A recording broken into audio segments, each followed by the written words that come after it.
Let me see your identification. What did you say? Now tighten those restraints.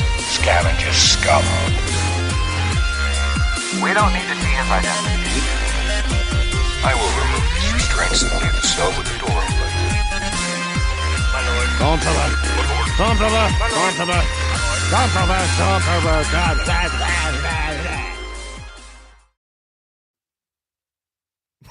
No, I'm just keep going. Well, there's no music now. Can't dance without music. Jeez. Hello, everyone, and welcome to the Sidebar Cantina, the podcast where we talk about Star Wars, pop culture, getting caught off guard, or whatever the fuck we feel like talking about. I'm Mr. Jason Roscom, with me here each and every single week that we do a podcast. The Darth Vader to my Palpatine, Dave Martin. Hello, Dave. Hello, Jason. How are you? I am furloughed. Yeah. Pseudo unemployed, Right. we'll call it. In a word, furloughed. Yes. That's more to follow on that. But Mhm. otherwise, in good health and Good health is good. a year older. Yes. Yeah, I have crossed the threshold. Yeah, you might as well just be dead at this point. All right. It's all downhill from here. Well, it was all downhill from like 30, but... Yeah, I think... Well, no, you know what? I felt like in my early 40s, I was in my prime. Like Yeah. 41, 42, I felt like that was it, man. That was when I was in the best shape of my life. It was... How old was I in 2011? Well, that was 14 years ago. Okay. You just There's turned 50. So 36. 36. 36? Does that sound right? Yeah. So, yeah, 36 was the last year of... That's where... That's the apogee. Uh-huh. And it's just... Oh, yeah, that's when your thyroid decided to take a shit. Right. And That's, yeah. you know... That pick up that virus in India, almost die. Yeah. Right. Everything downhill from there. So, Beautiful. yeah. You know what's weird? I was explaining this to a doc the other day. I get a new doctor every so often. Mhm. And I can still remember the last day I felt like good. Yeah. Like that feeling where like nothing hurt. Uh-huh. Like I had my energy level was appropriate. Like I could go to the gym and I could do all the things. It was March 12th of 2012. Wow, you got the exact date. The exact date. Yeah. Because of what was going on with my thyroid. It was like it peaked out, because it squirted out all its fucking hormone. It was like, fucking jizzed all over. And then it had nothing left. So it just, basically that needle slowly came down Yeah. and passed through hyper into normal. So I passed through at a hyper stage. I Uh-huh. had like one day where I was like, man, all right, I feel good. This will be all right. And Yeah. then, And then the Dave bottom- was never the same again. and then bottom fell out, and it's just never been the same since. Wow. Yeah. So March 12th, 2012. Huh. That was the day. That was the day that the roller coaster tipped over and went, wee. But there's been good times. Yeah. But 50 is a big number. It is. It's very strange, to be honest. Yeah, I'll be there with you in a year. Yep. But yeah. And it's weird because when we were younger, 50 was like old. Like that was older than our parents, Yeah, like oh, my grandfather's like in his 50s or Yeah. some shit like that. Mhm. Yeah, I was going back through like pictures of me as a kid with my grandfather, and then figuring out how old he was when that picture was taken. Mhm. And like I'm in that threshold now of like, oh, this is how old I am right now is how old my grandfather was. Yeah. And it's very strange to think about, to be like in that parallel. Sure. So But at the same time, like I don't feel like I'm old like that. Like our grandparents seemed old to us when we were younger. And a great example is, you ever see those memes from like either fucking Cheers or the Golden Girls that shows like their actual ages. Uh-huh. You know, like a picture of the cast and their actual ages at the time. Yeah, they were like in their late 30s, early 40s Yeah. or some shit like Yeah, that. and they look like they're 70. Right. You know? Yeah, what's her name? The broad who was a Marine. Like she was definitely way older than she appeared. Yeah. B. Arthur or somebody else? B. Arthur. That's Okay. the one. Yeah. And I don't know. Kristen and I were just having this conversation yesterday, and I don't know. It's weird, man, because we do not embrace being old the way they did back then. Well, I think there's some legitimate reasons for it. One of them is technology. Yeah. When we were coming through that age, when they were in their early 50s to early 60s, Mhm. they were color television, you know, everyone having access to a telephone, you know, shit like that. That was still new to them. Like True. connectivity to other people was still via a radio, like listening to serials, getting a color television was like one of the big things in a neighborhood. Mhm. And, you know, so they lived through that. Yeah. And we looked at that because they had that mentality. It was like, okay, they look at things through a very narrow focus Yeah. because that's all they saw. Like that's all they had. And then as we started to come up, everything started to broaden, Right. right? And the technology and everything else was happening right in front of us. So we had a standard. Like our grandparents had this standard, like, okay, we want you to act and behave like this, right? Like a child of the fucking 40s and 50s. Yeah. And for manners and everything else. But you were slowly eking into the society of globalization, I guess. Mm-hmm. And as technology and everything else grew, like now we're sitting here, you know, you're almost 50 and I just turned 50, and it's like our worldview is so much different than theirs was at 50 Yeah. that we can't help but look at it differently. So, and it has nothing to do with like the actual how old we are, like where we are on our timeline, Mm-hmm. in time and space, but it's more about like how things have evolved around us and where we are in that space. Yeah. Huh. Interesting. I may have thought about this a little bit. Right. Dave hasn't been having any kind of existential crises or anything like that. No. So we didn't really talk about it, but what are we talking about today? Oh, you know what? What did we title the? It's Stuff and Things. Stuff and Things. So we were going to talk about the Lego show, Yeah. and it's been a few weeks since we had a show. Yes. I had my golf trip, and then when we got back, I had a Neil deGrasse Tyson show to go to that I Mhm. forgot about, and then now we're here. Yes. Start from the bottom. Now we're here. So with all that time passing, a bunch of shit's happened. Mm-hmm. So we're gonna catch up on a bunch of shit. Yeah. And it's way better to spend the time talking about all this stuff than like getting an hour and a half into it and then trying to rush through the Lego stuff. Yeah.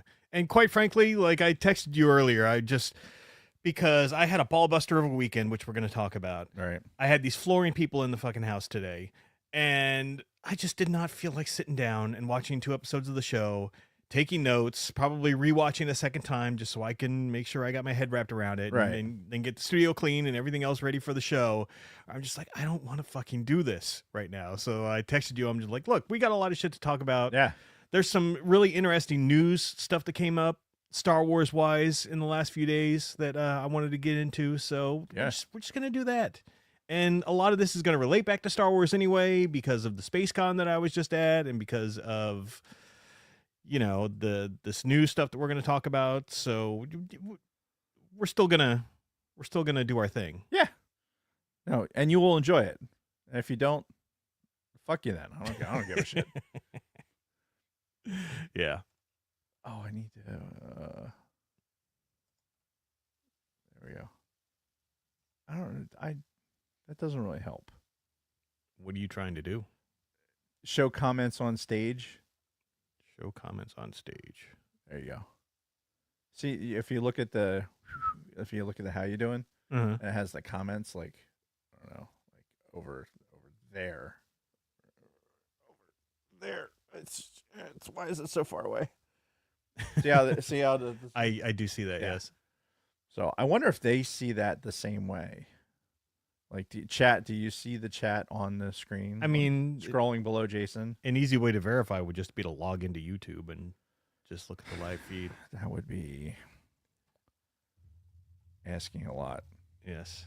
I see my neighbor is firing up his motorcycle. Yeah, that's nice. Yeah. Better than the lawnmower, though.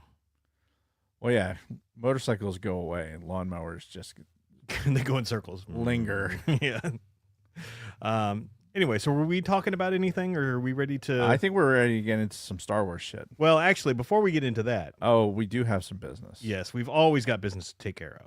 So let's take care of that first. You should take care of that. All right. Well, we're going to talk about Patreon really quick. And, Fucking A right. And if you're enjoying the Sidebar Cantina's content, consider becoming one of our Patreon supporters. For as little as $1 a month, you can support this podcast and make it possible for us to continue to bring you quality content, quality being relative, week after week.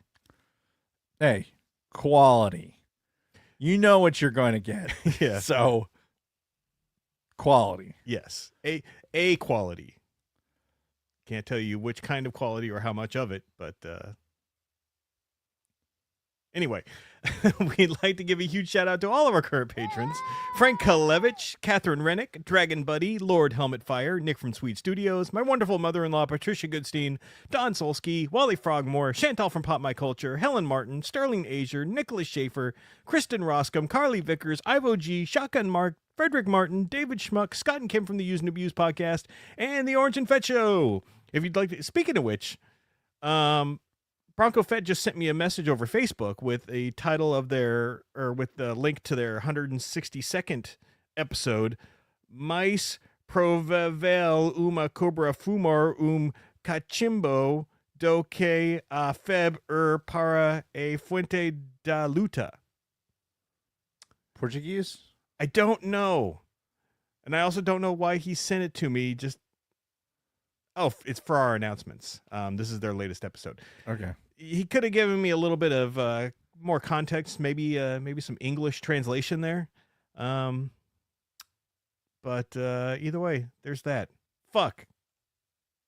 I had the Patreon up and I closed it to go to Bronco Fett's message. Oh God, Bean got solo. If you'd like to continue becoming, If you'd like to consider becoming a supporter or continue coming, or continue coming, you can find us at patreon.com/the Sidebar Cantina. Thank you again to all of our listeners and supporters. You are the reason why we do this. All right, get me out of here. you know what? While all that dick dancing was going on, I should have opened up the fucking notes. But I didn't. So, Well, I know you have some yeah, oh yeah. because Kelly made a point to tell you that you had some. All right. Today's October 27th. It's my sister-in-law's birthday. Happy birthday. A lot of birthdays happening around this time frame. Yeah, it's weird. Not so many, there's not a lot of famous people that have my birthday, but I think probably the most well-known person that has my birthday is Hillary Clinton. Oh, Yeah. that's too bad. Yeah. Otherwise, then nothing. I have Jane Fonda. God, that bitch. Oh, you want to talk about some serious indoctrination from fucking survival school? That I know, that is just You learn to despise her with Oh my every God. fiber in your being after that. That just it makes your butthole twitch. So sidebar headlines: no news is good news. Carry on. And then it says, these are your notes. I didn't know if you want to read this again. I really shouldn't read that part. But before we He get reads started, whatever's on the teleprompter. right, remind our friends watching YouTube's, hit that like button. Don't be one of those people. Don't be one of those people. Hit the like button. Subscribe to our stuff. Fucking right. And ding that Liberty Bell. That way, when we are live, you can jump in on the chat because it'll notify you. It says, hey, these dickheads are live. Yeah. And you Allegedly. Yeah. Allegedly, it'll tell you. Yeah. Well, I mean,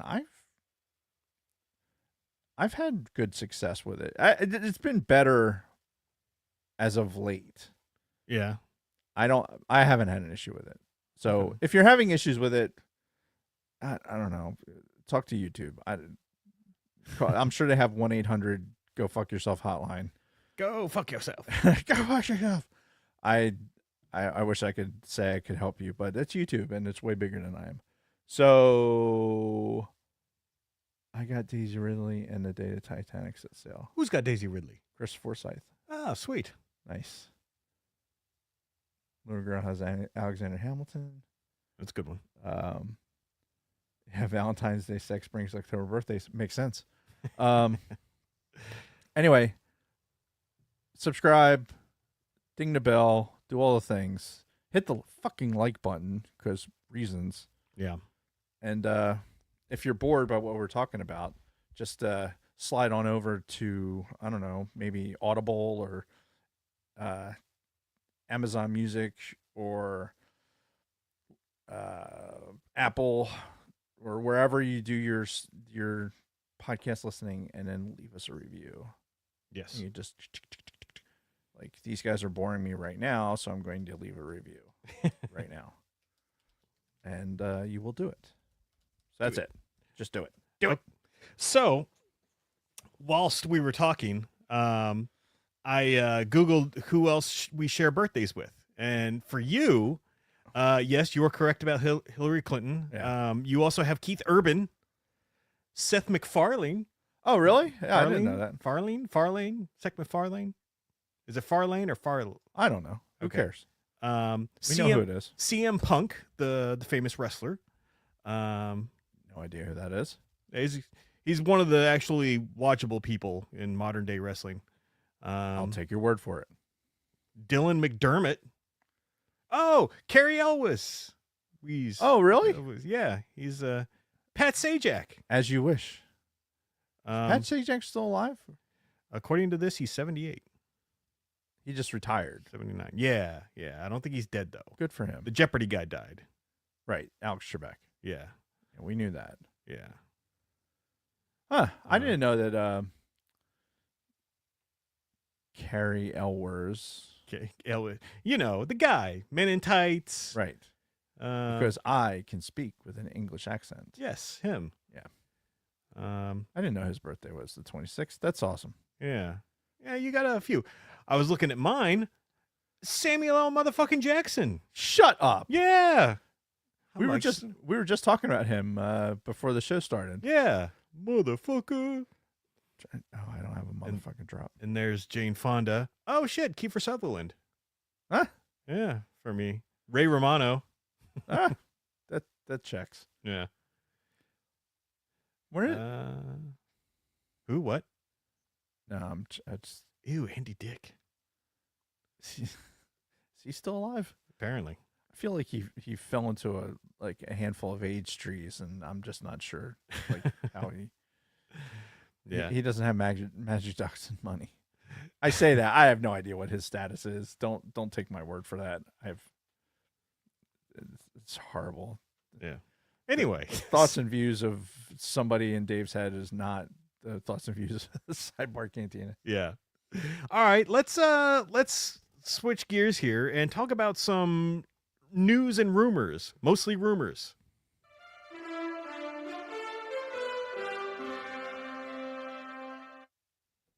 There you go.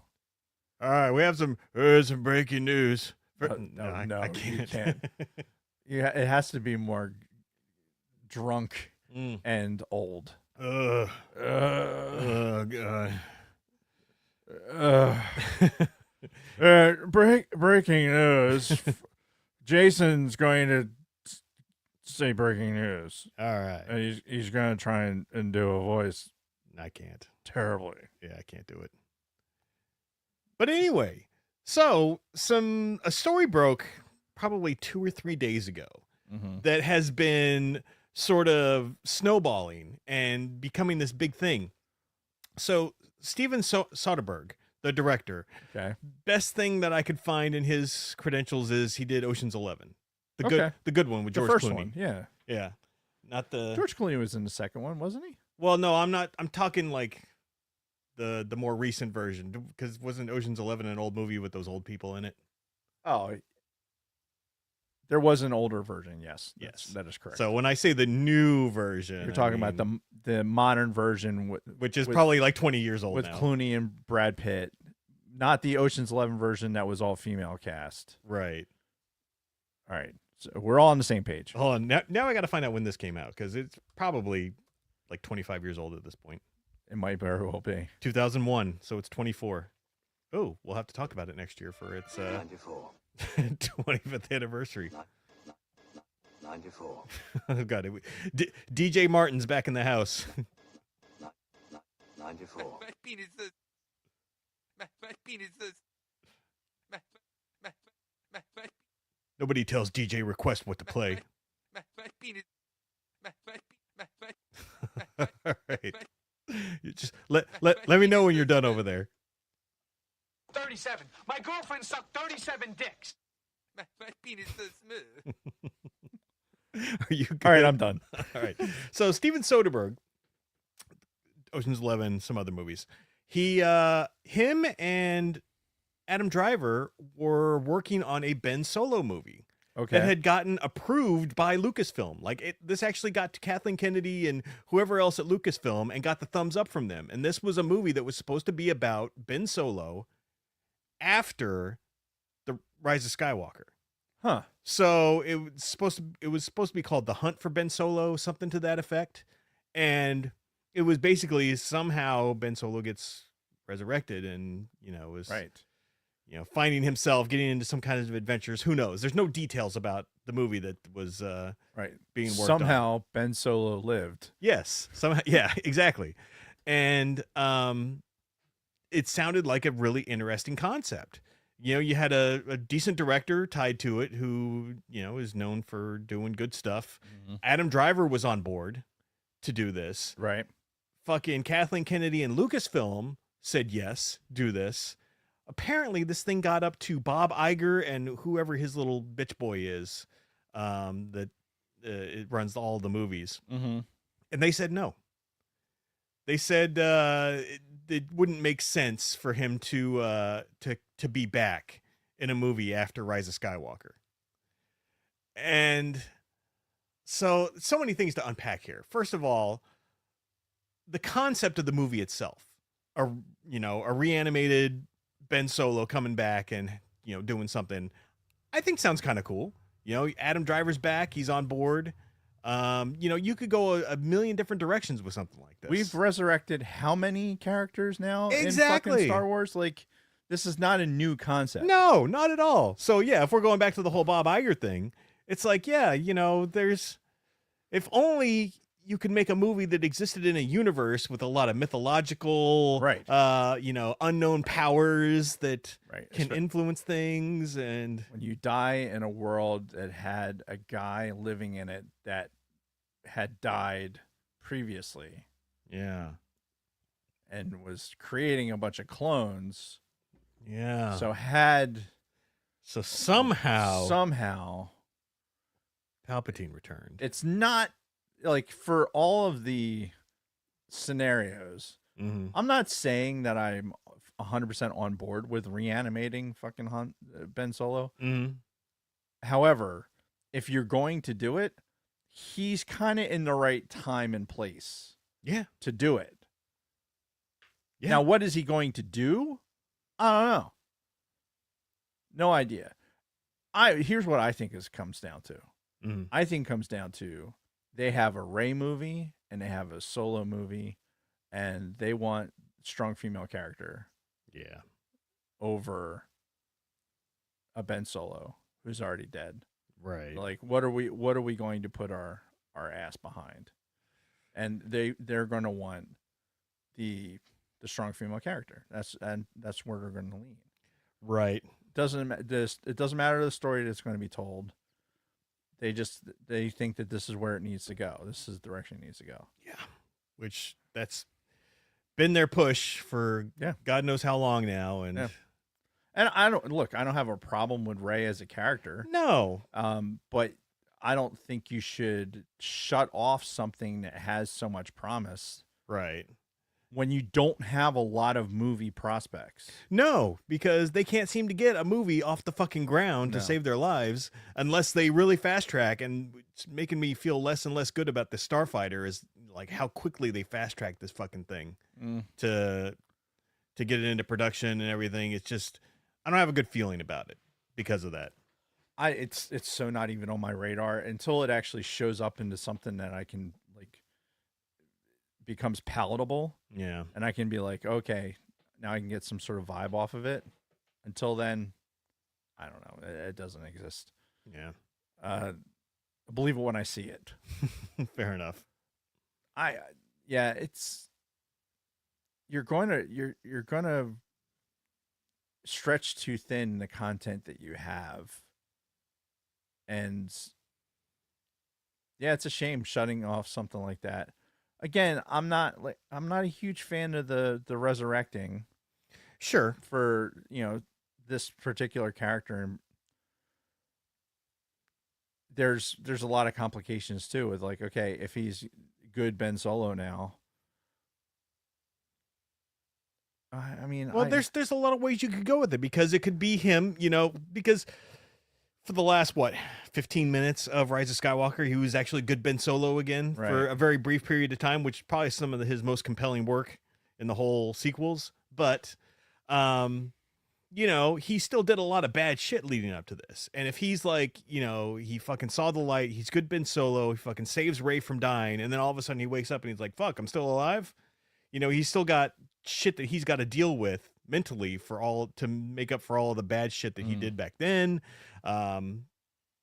Like dealing with the fact that, oh fuck, I killed my dad. Right. Right. Well, no, he already resolved that. They had a fucking. He talked to Ghost Dad. Yeah, exactly. It was like a scene straight out of. Oh fuck, dude! How do I not remember that movie? Oh my god, my brain is the worst. Yeah, it is the worst. It's the movie with baseball in the cornfield. Field of Dreams. Field of Dreams. Thank you. Holy fuck. Dude. I've never even seen that movie. You've never seen Field of Dreams? No. I never liked baseball back in the day. You don't have to like baseball. But I did like The Sandlot. But The Sandlot just kind of like gives you that old nostalgic feeling when you were a young kid, just Windy Peppercorn. Yeah. The Sandlot's it's in a whole thing on its own. Yeah. Baseball is just kind of what it's centered around. Mm-hmm. Anyway, what were we talking about? Ben Solo. Oh yeah, the Ben Solo movie. I feel like they could have done a lot of good stuff with it. It was basically what I was trying to get to with like how he has to deal with, the shit that he's done and trying to make amends, and it could have been good.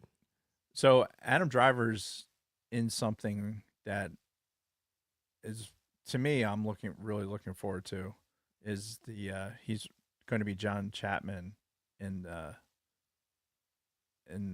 movie representing how he got the Medal of Honor. Oh, okay. Do you know who John Chapman is? No. He's a combat controller. He's last Air Force person to get the Medal of Honor. Oh, no. Yeah. Yeah, good for him. Not really. It kind of ended badly. No? Really badly. Well, people don't always get to come home with their Medal of Honor. And, No, he definitely did not.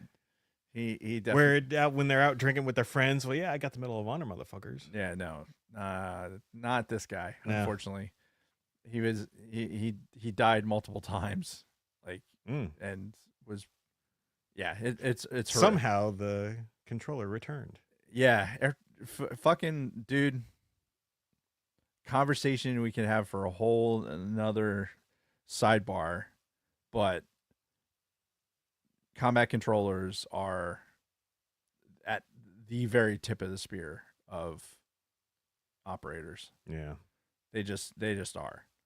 They do shit that all the SEALs can do. They do all of that stuff, and oh, by the way, they also are air traffic controllers. Yeah. Like, those motherfuckers have to actually sit in a tower and get check rides just like regular FAA controllers, like, and move around regular airplanes. Yeah, and that shit ain't easy. No, it's not, and it's stressful as fuck. Yeah. But I would imagine that doing that, where you're bringing in A-10s and fucking getting danger close scenarios, Mhm. and having to fend off the enemy and get live kills, compared to sitting in a air traffic control tower with a coffee directing some traffic. I think one's probably a little bit more stressful than the other, Mm-hmm. but I mean, whatever. But yeah, those dudes are bad motherfuckers.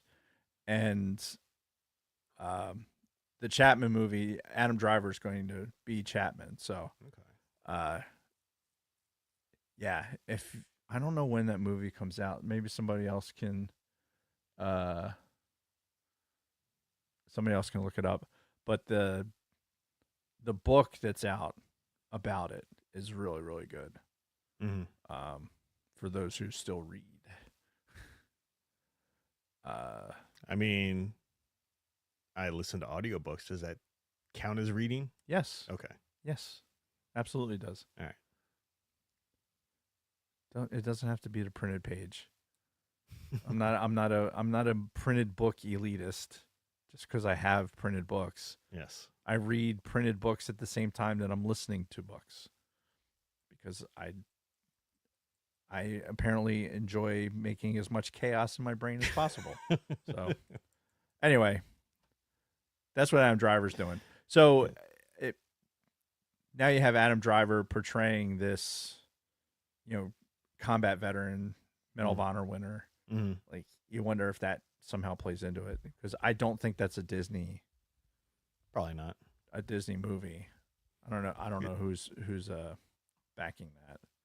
I have to look it up. Driver, John Chapman movie. Listening live is Dave Googles.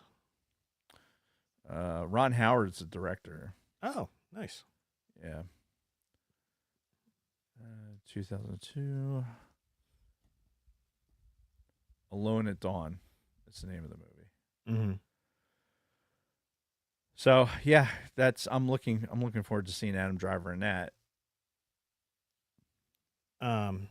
Way more so than I would be to see Ben Solo be resurrected and go on adventures. Well, you would be in the minority of Star Wars fans, it would appear then, because that's one thing that since this story broke, it's been kind of snowballing, and more fans are picking up on it, and they're kind of pissed that this never actually came to be. They got so close to going into production and then never happened. And to the point where a group of fans have bought out a billboard in Times Square to try to save this fucking movie. Really? Yes. So I don't know if this is going to go anywhere. I feel like based on these interviews, Steve Soderbergh and Adam Driver have definitely moved on from this, and they're not like actively trying to get it back on Right. on the menu. Because they're doing other shit. Yeah. But man, the fan reaction from this was pretty fucking strong. At least if you listen to all the voices online. And I know, again, online voices are amplified anyway. But hey, it's Star Wars, and if it shows up, I'll watch it. yeah. But I'm not desperately seeking it. Yeah. I don't know. I just thought, again, like I said, some of the best Ben Solo was in the last several minutes of Rise of Skywalker. Look, I think that all of us, all of you that are out there that are going, we want to see this Ben Solo come to fruition. Mhm. I think all of you need to take a second and remember that this is not legacy material. You mean I think- Legends? Legends material, sorry. Right. And I think the point of view about what this character can be is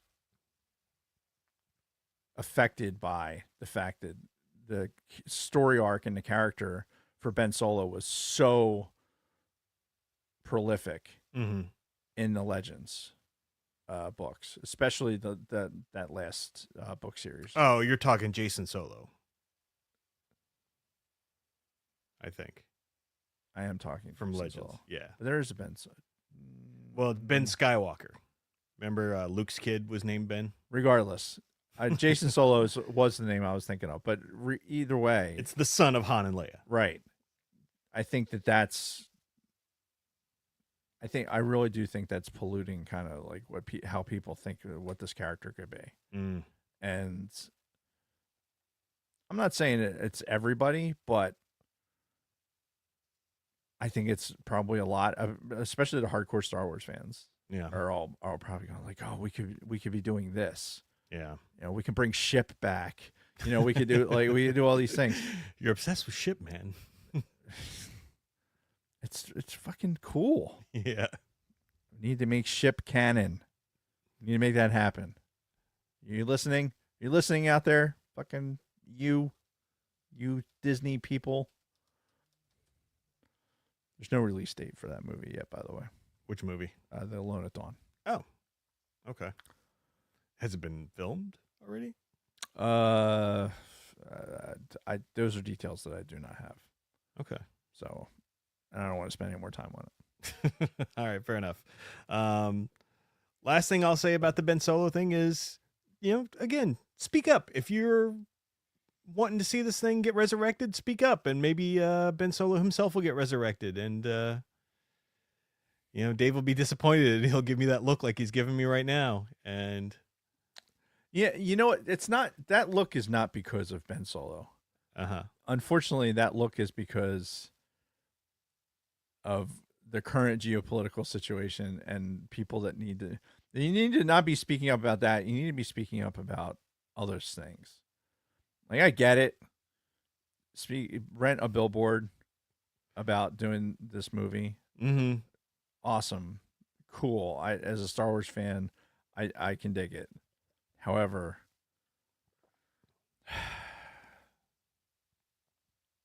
there's bigger shit going on, unfortunately.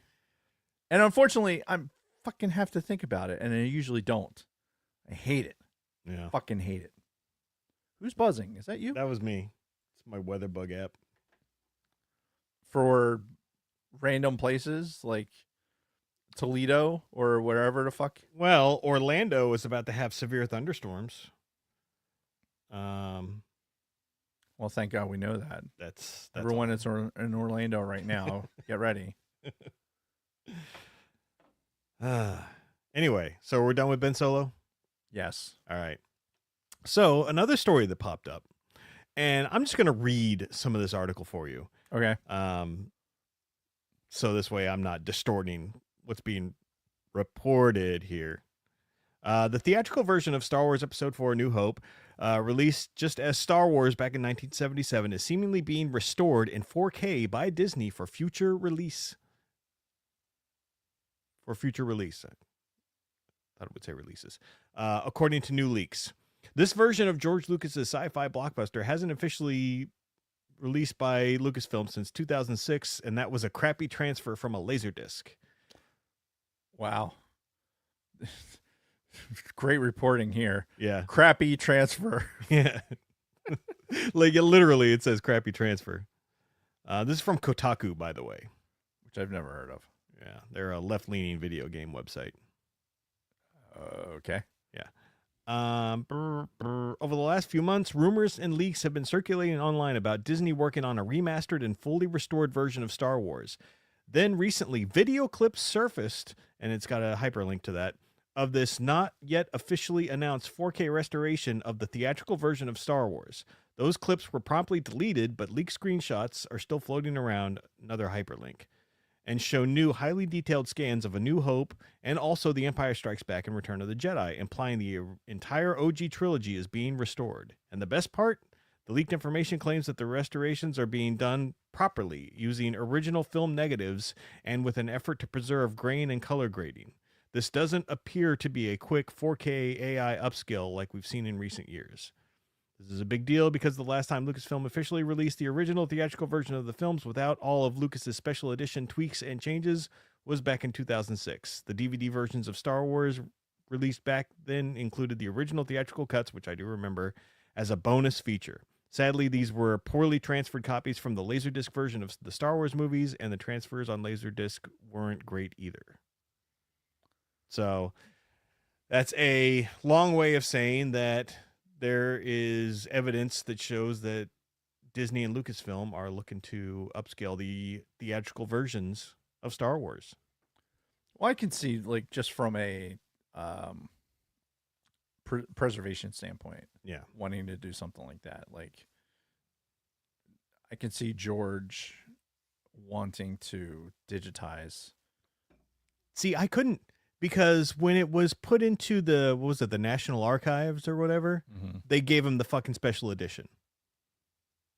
So, And that's fine, but there's still a point where, like, that the film is going to degrade to the point where it's not going to be usable anymore. sure. So his original vision, as much as he hated it for Star Wars, it still is where he started. Mm-hmm. And I'm willing to bet that he wants to, like, preserve that just for the sake of preserving it. Sure. Whether he releases it or not, like, just the fact that they're preserving it doesn't mean anything. Yeah. Like, it doesn't mean they're going to release it. Yeah, but this is fucking Disney. They're a major corporation. They wouldn't be doing this stuff just for preservation, or reasons if they didn't have some monetary thought in mind also. I don't know. I don't think that they're worried about how much it costs to preserve these films. I'm sure they have an entire division of Disney just taking, like, the original negatives of Snow White and fucking committing them to fully digital. That way they have a 4K image. If those, I would hope so. I think Star Wars falls into the same, in those same categories. I mean, that does make sense, but I still believe that if this is true, if they are doing this 4K scanning, then we are going to get some kind of a release, because we're right there at the cusp of the 50th anniversary. Mm-hmm. And that they're already planning on going all out. There's talk about them remastering it for IMAX to put it on in IMAX screens for the 50th anniversary. That's when Starfighter is getting released. They're going to release that on the 50th anniversary, and so on and so forth.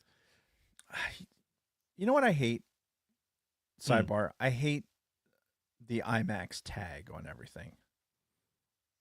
Why is that? IMAX to me is the large format film. Yeah. With the kind of the round immersion screen experience. Mm-hmm. Not a regular movie theater experience where you have a slightly wider screen. Like, that's not IMAX to me. Huh. Because you're not, when those screens in a movie theater, can you tell me that you look at those screens and go, like, oh wow, yeah, that's definitely sharper, right? Yeah, not really. No, you can't. But if you were sitting there and the fucking thing was like, you were in that screen, like you would be in an IMAX theater. Yeah. Remember when IMAX first came out? There was no IMAX in a normal fucking theater. If you wanted to see something in IMAX, you went to the fucking Franklin Institute if you were in Philly. Yeah, or in California, there was this museum place in LA, right, that had like a big IMAX screen. Yeah, and you would go in there, and there'd only be certain films, and you'd be able to stand outside and kind of watch the film go. Yeah, the giant film go all through the process. That to me is IMAX, and like what they did with Oppenheimer. Mm, You know, and you had those viewings on that film, Yeah. right? If it's not coming off of that film, you're using the IMAX branding for something completely different. Like that's just this is IMAX light. Right. You know, when you're getting it, I hate stepping into a theater experience and being sold that, okay, hey, this is an IMAX, Mm-hmm. and being disappointed Okay. because I think it's just at this point it's just a fucking tag. It's just a tag to sell shit. Okay. Like I don't give a shit that they're remaster it and then put it in IMAX, air quote. Great. Mm-hmm. You can't change the actual format that it was originally filmed in. You really can't. Right. I mean, And unless you're you're talking- crop it. You were specifically talking the aspect ratio, right? Yeah. Whatever it is for the IMAX, it's like taller than a normal I movie forget. screen. I forget the specs. I can't even. Yeah. But it's definitely. Anytime I've sat in a theater to see a movie, case in point, when we went and saw, I guess it was Last Jedi. Mm-hmm. Yeah, I think it was Last Jedi. And we went to the theater in Morristown that had the stupid loud shit. Yes. And RPX. right. So RPX was supposed to be like, okay, now you're getting this sound experience, Yeah. but the film experience looked exactly the same as the IMAX that we saw before it. Yeah. You know, what are you selling? You're just selling the fucking name. Mm-hmm. Stop branding IMAX shit. That's the soapbox I'm on. Stop branding IMAX shit. Unless you're going to be branding it just like the THX sound, which is basically what they're doing now. IMAX is the new THX. Like it's like, okay, we're going to throw this on something. Or Dolby. Remember when Dolby sound came out? Like Dolby was on everything. Nobody fucking knew what Dolby was. Yeah. They just knew it was on a thing. Like, oh wow, it has Dolby. It means it must sound great. Right. Like, do you know what that is? Do you know what that means? Do you know what kind of treatment that is? Like, what kind of bandpass filter that actually is? No, you don't, because you're a fucking idiot. And you're just buying into this stupid bullshit. Wow. I really don't like the fact that they slap IMAX on these regular fucking movies. So when they slap it on Star Wars and they're like, "Oh, we're putting Star Wars out in theaters on IMAX," is Dave going to be like, "No, fuck this. That's not real IMAX." It's not real IMAX. You can't tell me that it's like, oh, this is real IMAX. No, it's not.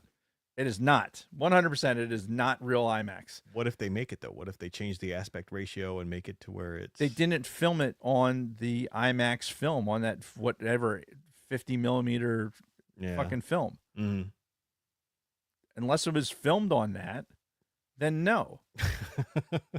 That's what IMAX was. Yeah, Otherwise it's IMAX fucking IMAX 18:1 or whatever. You know, call it something else. And you're still going to be like that, even though it's Star Wars. Yeah, you're still going to like. I've been like that. I just haven't really said it out loud. But like I'll tell you what, when it fucked me up for Force Awakens initially. Yeah, because we saw Force Awakens in IMAX 3D. Right. And that was like, this is bullshit.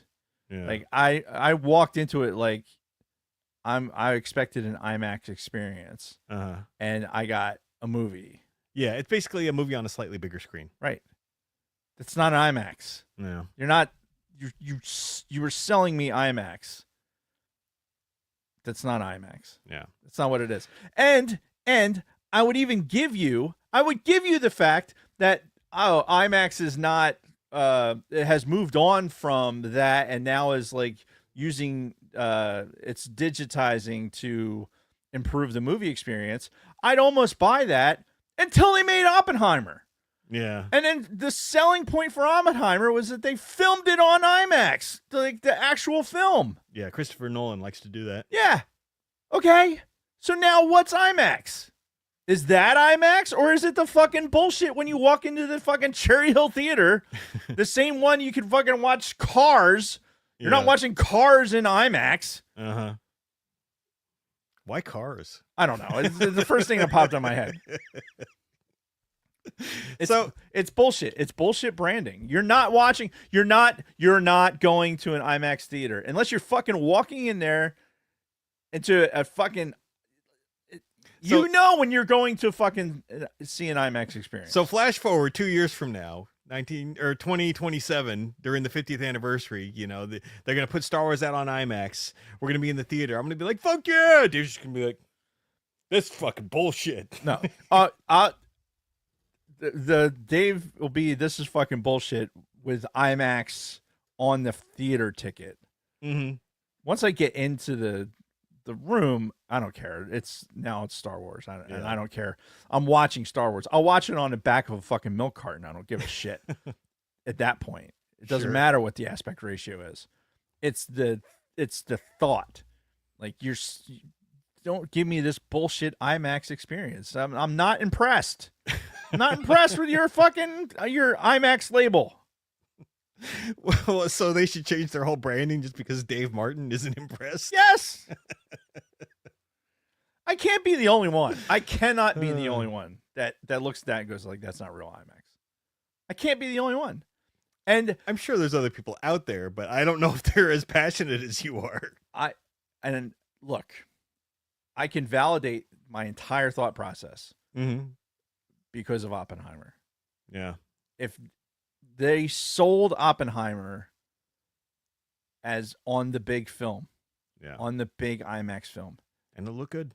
Yeah, and this is what they fucking didn't shove it at us, because I, for one, appreciated that. Mm-hmm. But that was like, "Hey, this is what we're doing. This is on IMAX. It's special cameras and the special film and everything else." Like, oh, that's what IMAX is. Yeah. Oh, you mean when I go see fucking 1977 Star Wars, they didn't have those cameras. Right. They barely had the fucking Panavision cameras that they used. They had to invent to fucking make Star Wars happen in the first place. Mm-hmm. So how can you say that this IMAX is that? Are you going to film the original film from this film? And then what quality is that going to be? But see, the thing is I don't think anybody cares. Not as much as you. People had to have cared. Otherwise, they wouldn't have fucking sold Oppenheimer with that other. They wouldn't have said, "You're getting the IMAX with the other film." Yeah. That's how I know other people are in the same mindset that I am. Okay. Like, you could sell Oppenheimer. They could have sold it just in the same way they're selling everything else, and it still would have done fine in the theater. They didn't need that IMAX push with the film and everything else. Mm-hmm. But that's what Christopher Nolan did. Yeah. And he did it because they pushed it out there, because they wanted people to know it. Okay. So that the people that were into that, like, "Oh, this is the real IMAX experience," and they're going to do that. People like me. Yeah. So it's not just Dave Martin. And if it is just Dave Martin, thank you. But it's not. I know it's not. All right. No, that's fair. So anything else on the Nothing in the chat. No, dead silence in the chat. Dave ranting about fucking IMAX. Yeah. No, nothing. I don't even know what we were talking about. the 4K restoration. Oh, of the theatrical cuts. Yeah. Basically, are we getting the theatrical cuts finally? Either be it on Disney Plus or in a new fucking 4K UHD release. That's what I think it's going to be. I think we're going to get the original trilogy in like a 4K UHD box set for fucking the 50th anniversary. That'd be nice. I'd enjoy that. Yeah. I'd be happy with just a limited run theatrical release. I'd be fine with that too. Honestly. Yeah. Hey, this is going to look really good. And then, I'll buy the fucking, the Blu-ray sets or whatever it is they're going to sell. Yeah. Which they better sell it like on a physical media. Yeah. Because, get started into that. Oh man, no, it just makes me happy to hear. That's all. Back when you and the John were giving me shit. The world has changed. Yep. I just had the foresight. That's what it was. You did. So think- anyway, what were you saying? I don't know. I was going to say that you were one of the people that probably did that. You're in the background, like, I'm going to make sure that this is the thing. Evil Jason was working the keys. Right. So that was our kind of news for the week. Do we want to get into our weeks? Because this is kind of what the rest of the show's Yeah, gonna the rest be. of the show is going to be our weeks. So yes, let's do that. All right. So, Did we do? You already did Patreon. Why is this out of order? The notes are out of order. Oh my god. I don't know, but How- I mean, we've already gotten through it though. I know, but And can you it's- fix that? That's bothering me. Oh wait. Whoa. What? All right. Sorry. I got click happy. All right. So anyway, we're all fine now. We're all good here. We're fine. How are you? Terrible. Okay, so mixed in with all of my fun activities that I've been up to over these last couple of weeks. Right. You know, SpaceCon and whatnot. The game Balatro has been mixed in there, like, pretty consistently Right. throughout, because I now have Balatro on fucking Steam, on my fucking phone, and on my fucking iPad. You're obsessed. Yes, I absolutely love this game. It's so fun, and I don't know if I had just forgotten or if we didn't really talk much about it, but you had sent me that screenshot that how you had beaten a run on Finally. Balatro. Yes. Like, how long have you been playing? Off and on for, I don't know, a couple of years. Like, since it came out, pretty Yeah. much. Okay, yeah, because I only just discovered it a month or so ago, month or two. Okay. But yeah, no, now I'm obsessed. Like, I'm learning new things. I'm watching fucking YouTube videos. Yeah. I haven't played it since I beat that run. No, Like, it's almost like I don't like I you don't- beat it. Like I- you, now I'm good. Yeah. I don't need to do it again. yeah, So that'll change. Like, I'll go back to yeah. it. Because there's all kinds of stuff to unlock. That's the big thing. Yeah, yeah. I don't have all the jokers unlocked yet. Yeah. Yeah, there's a bunch of decks and jokers you can unlock. Yeah, And I'd have to play it to that end. Mhm. I needed to beat a run. Like, I was so close so many times, and I'm Yeah. just like, what the fuck? And then finally I got a setup that was fucking the tits. Mhm. And by the time it got to the last fucking blind, Mhm. I obliterated it. Like, Nice. with, I don't know, I think 2 hands Yeah, and no discards. sweet. So, and after that, I was like, yes. Screenshot sent to Jason. Never look at the game again. Right. So yeah, but it is fun. It's a downloadable thing. You don't need to be online for it. Yeah. You know, you can, be in an airplane playing, or you're sitting on a shitter playing it. Yep. And I've done a lot of both recently. So Well, that's funny. You got it on everything. yes. My God, it's everywhere. Now, is it the same profile on all of them? It is between my iPhone and iPad because they're both Apple. It's the same app, Right. But not between Steam and my iPhone. So I do have like different things unlocked between the two. Oh, that's annoying. Yeah, but it just gives me more reason to play one or the other to unlock the stuff that. I got to play this to get it up to the same level that this one is. Yes, There's so much luck involved in it, though. There Like, is. You have to draw the right stuff. It's just a matter of, like, okay, Blatcher's a card game, by the way. If you're not. oh if you're yeah, not I guess It's- we're going on, and It's online. It's an app. it's not playing it. online. Well, you download it. Yes, it's a game you do have to buy with either an internet connection or something like that, but it's not an online game. No, you download it. Yes, just like you would download Angry Birds or Right. Well, old version of Angry right, Birds. not the fucking not the constant DLC at fucking yeah. Angry Birds. But yeah, so it's a card game, and it's like almost like a version of Solitaire, but it's way more interactive. Yeah. Has a lot more things to, like you said, unlocking things, Yeah. paying attention to, like, you can look at the deck to see what cards are left, and kind of evaluate based on that. Yeah, and you can add cards, you can Yep. change cards. Like that's the kind of shit that I find to be the funnest is manipulating your deck Yeah. to. I'm gonna make this a wild card. I'm gonna, yeah, I could see why you would like that, because that plays into like your RPG stuff. Yeah. That's funny. I didn't really think of it like that, but that's exactly like, oh, I'm gonna make, here's this rock card I'm gonna throw in there because I know this is worth 50 points. Yeah. Or 50 chips. Yeah. So- Well, what I really like doing is I like stacking up the face cards. Like I like adding as many face cards as I can to the deck and destroying as many non-face cards as I can to basically, stack the deck, so to speak. That's I have not done that yet. Yeah. That's my strategy for that game. Again, if you're not familiar with the game, this is like, seriously, you're like, what the fuck are they talking about? Yeah.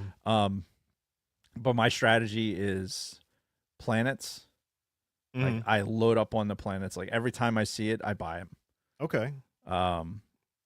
And I'm a 2-pair master. Like, I will level up because I'm always looking for that full house. Yeah. So I level up full house and 2-pair to like the max. Earth and Uranus. Yep. Exactly. And getting to that point, because it's like, all right, if I don't get the full house, at least I still have 2-pair. Yeah. Right. So then it still works out. Mhm. And then I think what got me over the top for actually getting to those last blinds Mhm. was the realizing that I can use that 5th slot as a discard. So like if I play a 2-pair, right, in a Uh-huh. hand, and I have a card I just don't need, Right. I can throw that in there. Oh yeah, yeah. And then that basically I'm discarding that card without using a discard. right.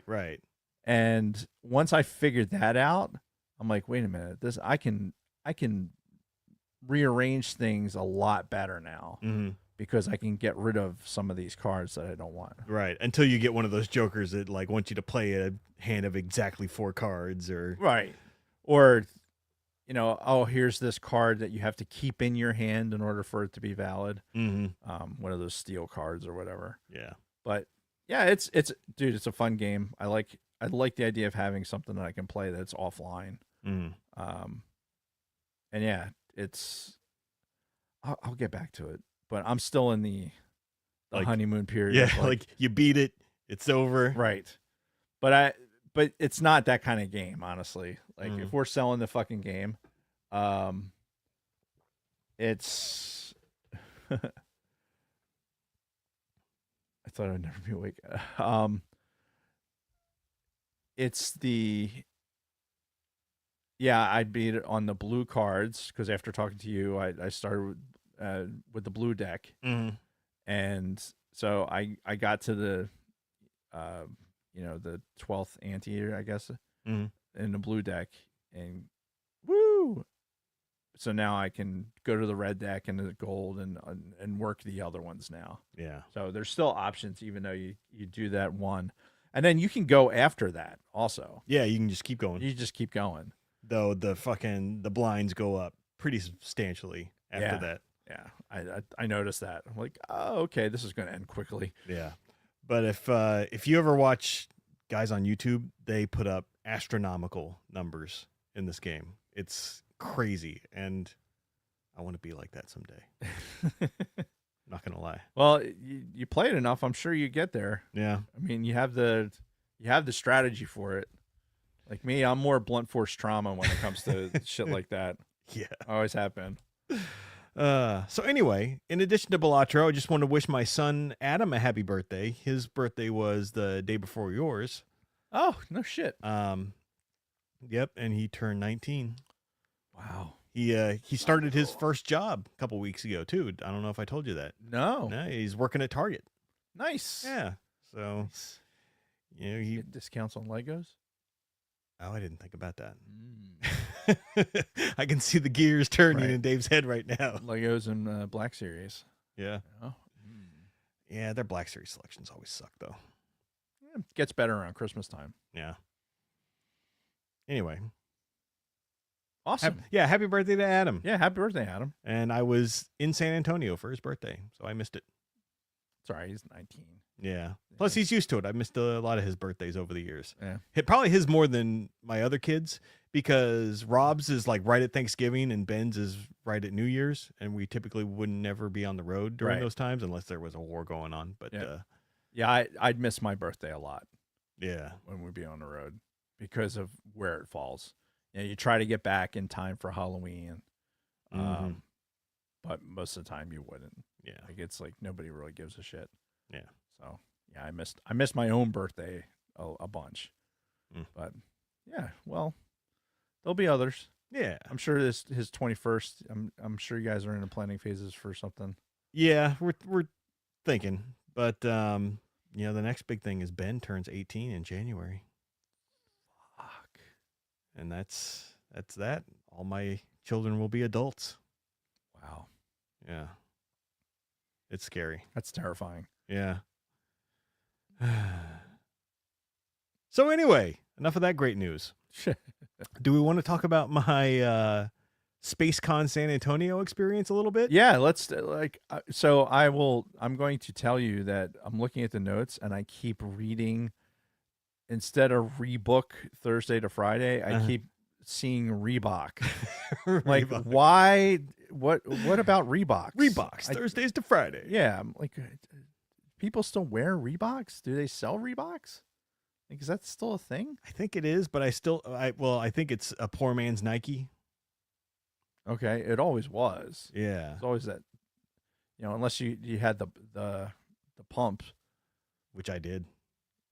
I think I had one pair of those. Okay. I thought you were gonna say one shoe. Yeah, one shoe, and I had to share it between 2 feet. Mm-hmm. I think I had those one. I might have had those one time. I don't remember. Yeah. Oh, I do. I thought it was the coolest thing. I tended to not have stuff like that. No. No. Yeah. That's too bad. Anyway, So no, they not were Reebok. Reebok. So yeah, initially for SpaceCon, we had decided we were going to go from Thursday to Sunday, to make because this was the whole reason we were going to SpaceCon was for Ian McDiarmid. Like that was mission number one. Mhm. Like that had to happen was Ian McDiarmid because he doesn't make very many con appearances. He'll do like a couple a year. He's fucking like 84 years old, so he's getting up there. Right. So if we were gonna see somebody get their autograph and whatnot, he's the guy. Like he's, outside of fucking Mark Hamill and Harrison Ford, Right. he's the fucking man. And that's why we decided to do this whole thing. We were gonna get there early on Thursday because it started on Friday, just so we could be ready to roll. But once they started opening up autograph sessions, we realized that they were putting everybody into groups. Like when the fucking fan expos, if you buy an autograph, it's for at some point that weekend, right? It's not like at 12 o'clock on Saturday or 3 o'clock on Sunday kind of thing. Right. Well, they did that for this. So all of our autographs all fell on Saturday.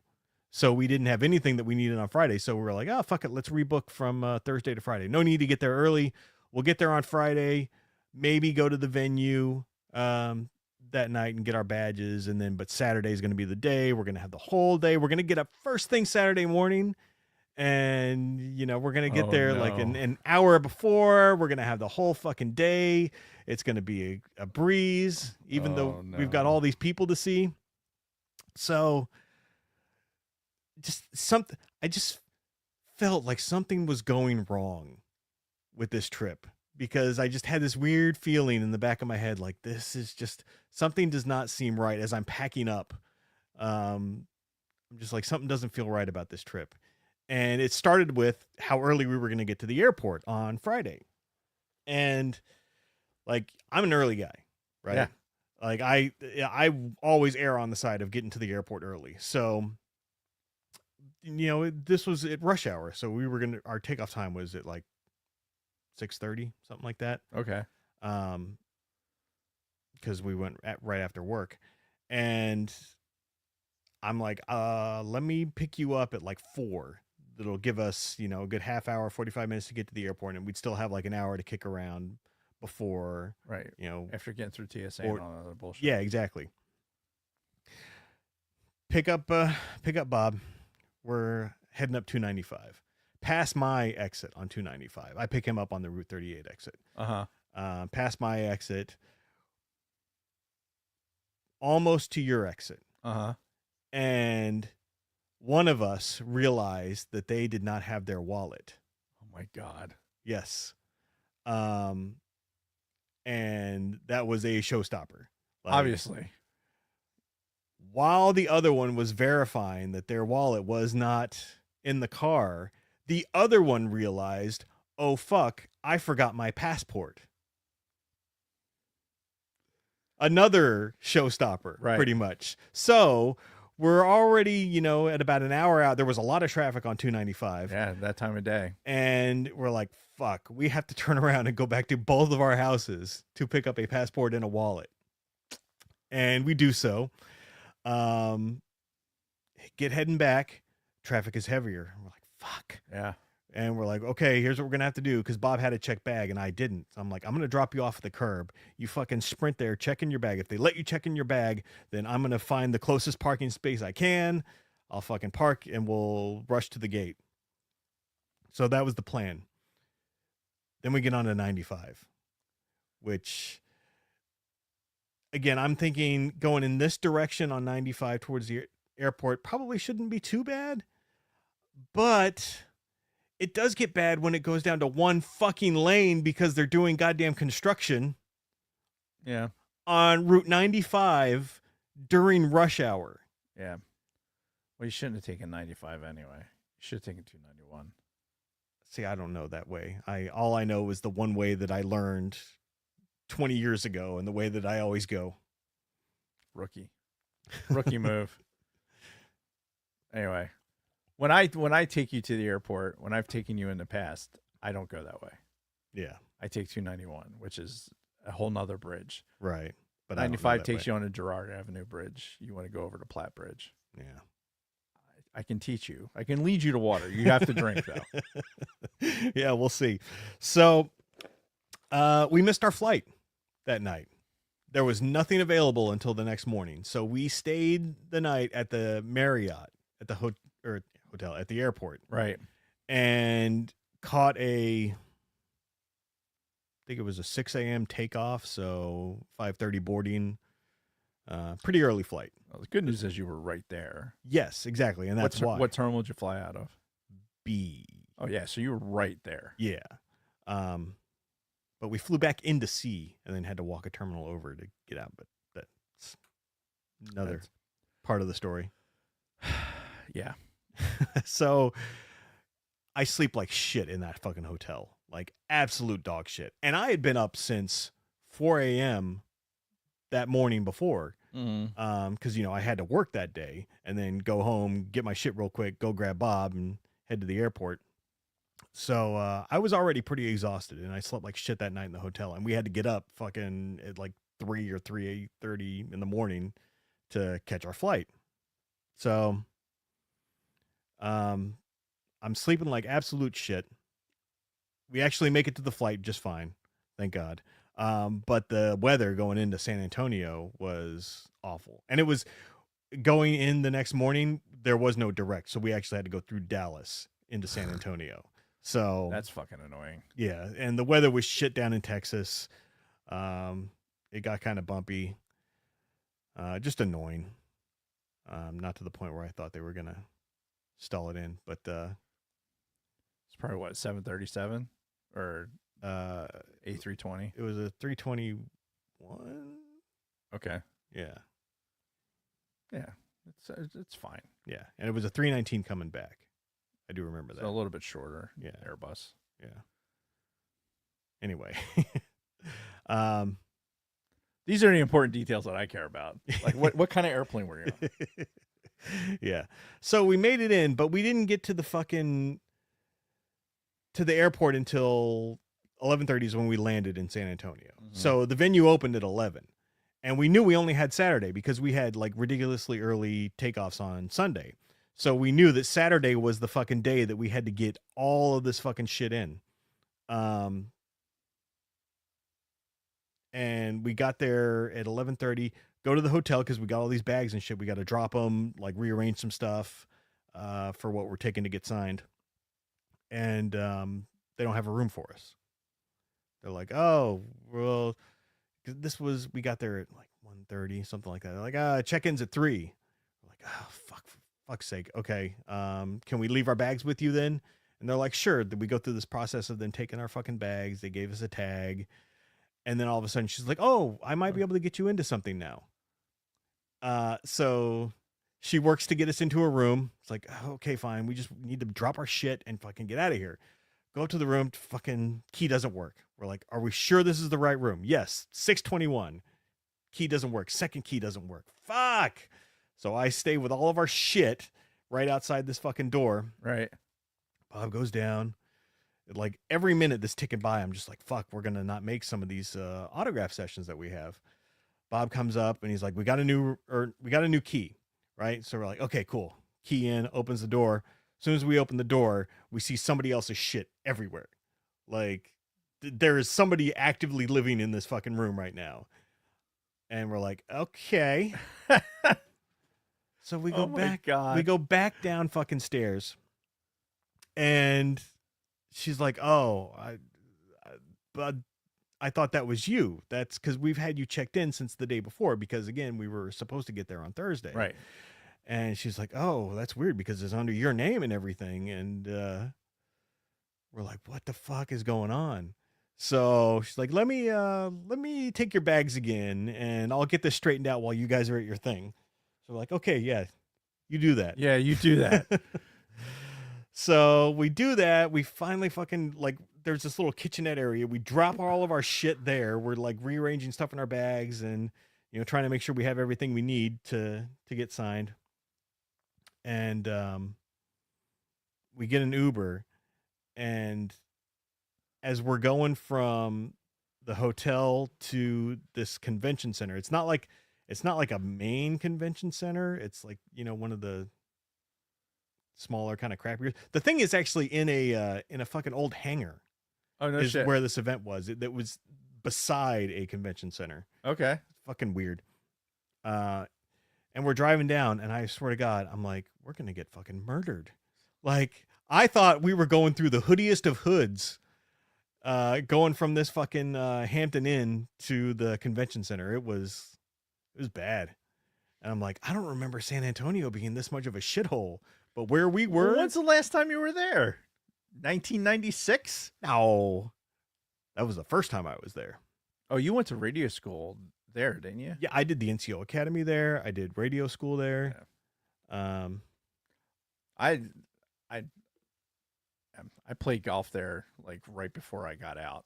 I was at Randolph for sidebar. I was at Randolph for lawyer stuff for my medical retirement. And I'm like, well, since I'm so close to San Antonio, let me go up here and sniff around. I hadn't been back since 1996. Right. And so I was driving around and walked up to like one of the parade grounds and shit and had some fucking tech sergeant come up to me. And I wasn't in uniform or anything, was I? I was in uniform. Mm-hmm. It was in my ABUs. Yeah. So this this tech sergeant walks up to this master sergeant just standing there watching. And he's like, can I help you? I'm like, I'm just checking things out. You know, I haven't been here in a while. Mm. And he's like, yeah, you're not supposed to be here. Like, you're not supposed to be in this area. I'm like, oh, yeah, I don't know. I just drove over here. He's like, yeah, you need to go. Like, sorry, sir. Like, yeah, no problem. Like, I wasn't trying to get anybody in trouble, but right. Yeah. Made some tech sergeant really uncomfortable. Nice. Which was really funny. Yeah. But I don't remember driving through the hood. Yeah. Well, and we weren't that far from the Riverwalk. We were like 6 blocks from the Riverwalk in that Hampton Inn. But it was in a different direction from the Riverwalk where we go to drive to the thing. But I mean, as soon as we left the hotel parking lot, it looked, sketch. I'll just say that. Well, they don't build Air Force bases in nice towns. True. But I don't know. For some reason, I just envisioned San Antonio to be a lot nicer than what I experienced this most recent time. Anyway, so we got to the venue about an hour and a half after it started. So, Okay. But we were running late. And that's where I'm going to pause. We get to the venue, and then Dave's going to talk a little bit about what he did this week. And we'll come back to where we right. actually started meeting celebrities. So first on my list, I guess, is I was on the golf trip. Yes. I had the golf trip. Yes, the first thing that we missed the show for. Right. And I will say that, well, first of all, I didn't win. So no trophy for Dave. Sad face. The laddie actually is staying in South Carolina. But I think I talked about it. We played at Pinehurst. Pinehurst is it was a Disney World for golfers. Oh, yeah? Because in order to play certain courses, you have to stay on the property. Right. Okay. So we had these condos. There was 2 to a room. There was 4 of us in each condo. Mm-hmm. But they had like kitchenette, the whole setup. And so it was real nice. The accommodations were nice. But what was the best part was meals. We didn't have to worry about like breakfast and dinner were part of the resort fee, part of the package. Mm-hmm. So, and you shuttled everywhere. Right. So it was like, okay, hey, call the shuttle to come pick us up. And they'd pick us up and would take us to one of the, restaurants they have. Mm. And holy fuck, food was fantastic. Nice. Absolutely fantastic. Every restaurant we went to was really, really good. The one place, like, the server was fantastic, like played along with, like, because we were busting balls with this one dude and she like completely played along with it. Mm-hmm. Yeah, service was fantastic. The food was excellent. We had great weather. We were supposed to get rained out, ended up missing us. Oh, good. So we had really good weather. I would have loved to have played better, but the courses were hard. I mean, they just are. You're playing a U.S. Open course. We played, for the golfers out there that might be interested, we played number 4 first. And we played number 4, then we played number 10, which is one of those exclusive ones. You have to be staying on property. Yeah. And then we played number 7, which is a different course. Tiger Woods had won on it as an amateur. They had a picture of him, like young ass Tiger Woods, fucking circa 1995 or some shit, like beating that golf course for an amateur tournament. Yeah. Little piss hand. He turns 50 this year. Does he? Yeah. He was born in December of 75. Anyway, yeah, so played 7, and then we finished on number 2, which is like the U.S. Open course. It's like the creme de la creme. Fantastic golf. Like I said, accommodations were perfect. They didn't everything they needed to be. Expensive as all hell, but with the food, with the golf, and everything else, it's a bucket list trip. It's not something you're going to go do a bunch of times. Sure. But for that, it met and exceeded all expectations. So it was really cool. It was a lot of, it's a good time, with the Boston guys. Had a couple of Philly guys and a bunch of Boston guys just fucking, all over the place. Can only imagine. Yeah. But we're all old now. So it's like, when we first started the golf, the golf trip when I first started going like 22 years ago. Like we were all younglings, and you'd go out and you'd party till 2, 3 in the morning and have a 7 a.m. tea time. So you basically come back, wash your ass, take a nap, wake up, and then you're fucking on the course. Some guys would fucking stay out basically till the tea time. Jeez. Stop at Dunkin', fucking, and then go hit golf balls. God damn. Which is why our handicaps are so fucked for this tournament down there because of all that. But it was great. The golf trip was great. I'm glad we were able to work it out, even though I'm on the furlough. How many times have you missed it? The golf trip. You said you've been doing it for 20-something years? Yeah, it's like 22, I think, years. I probably missed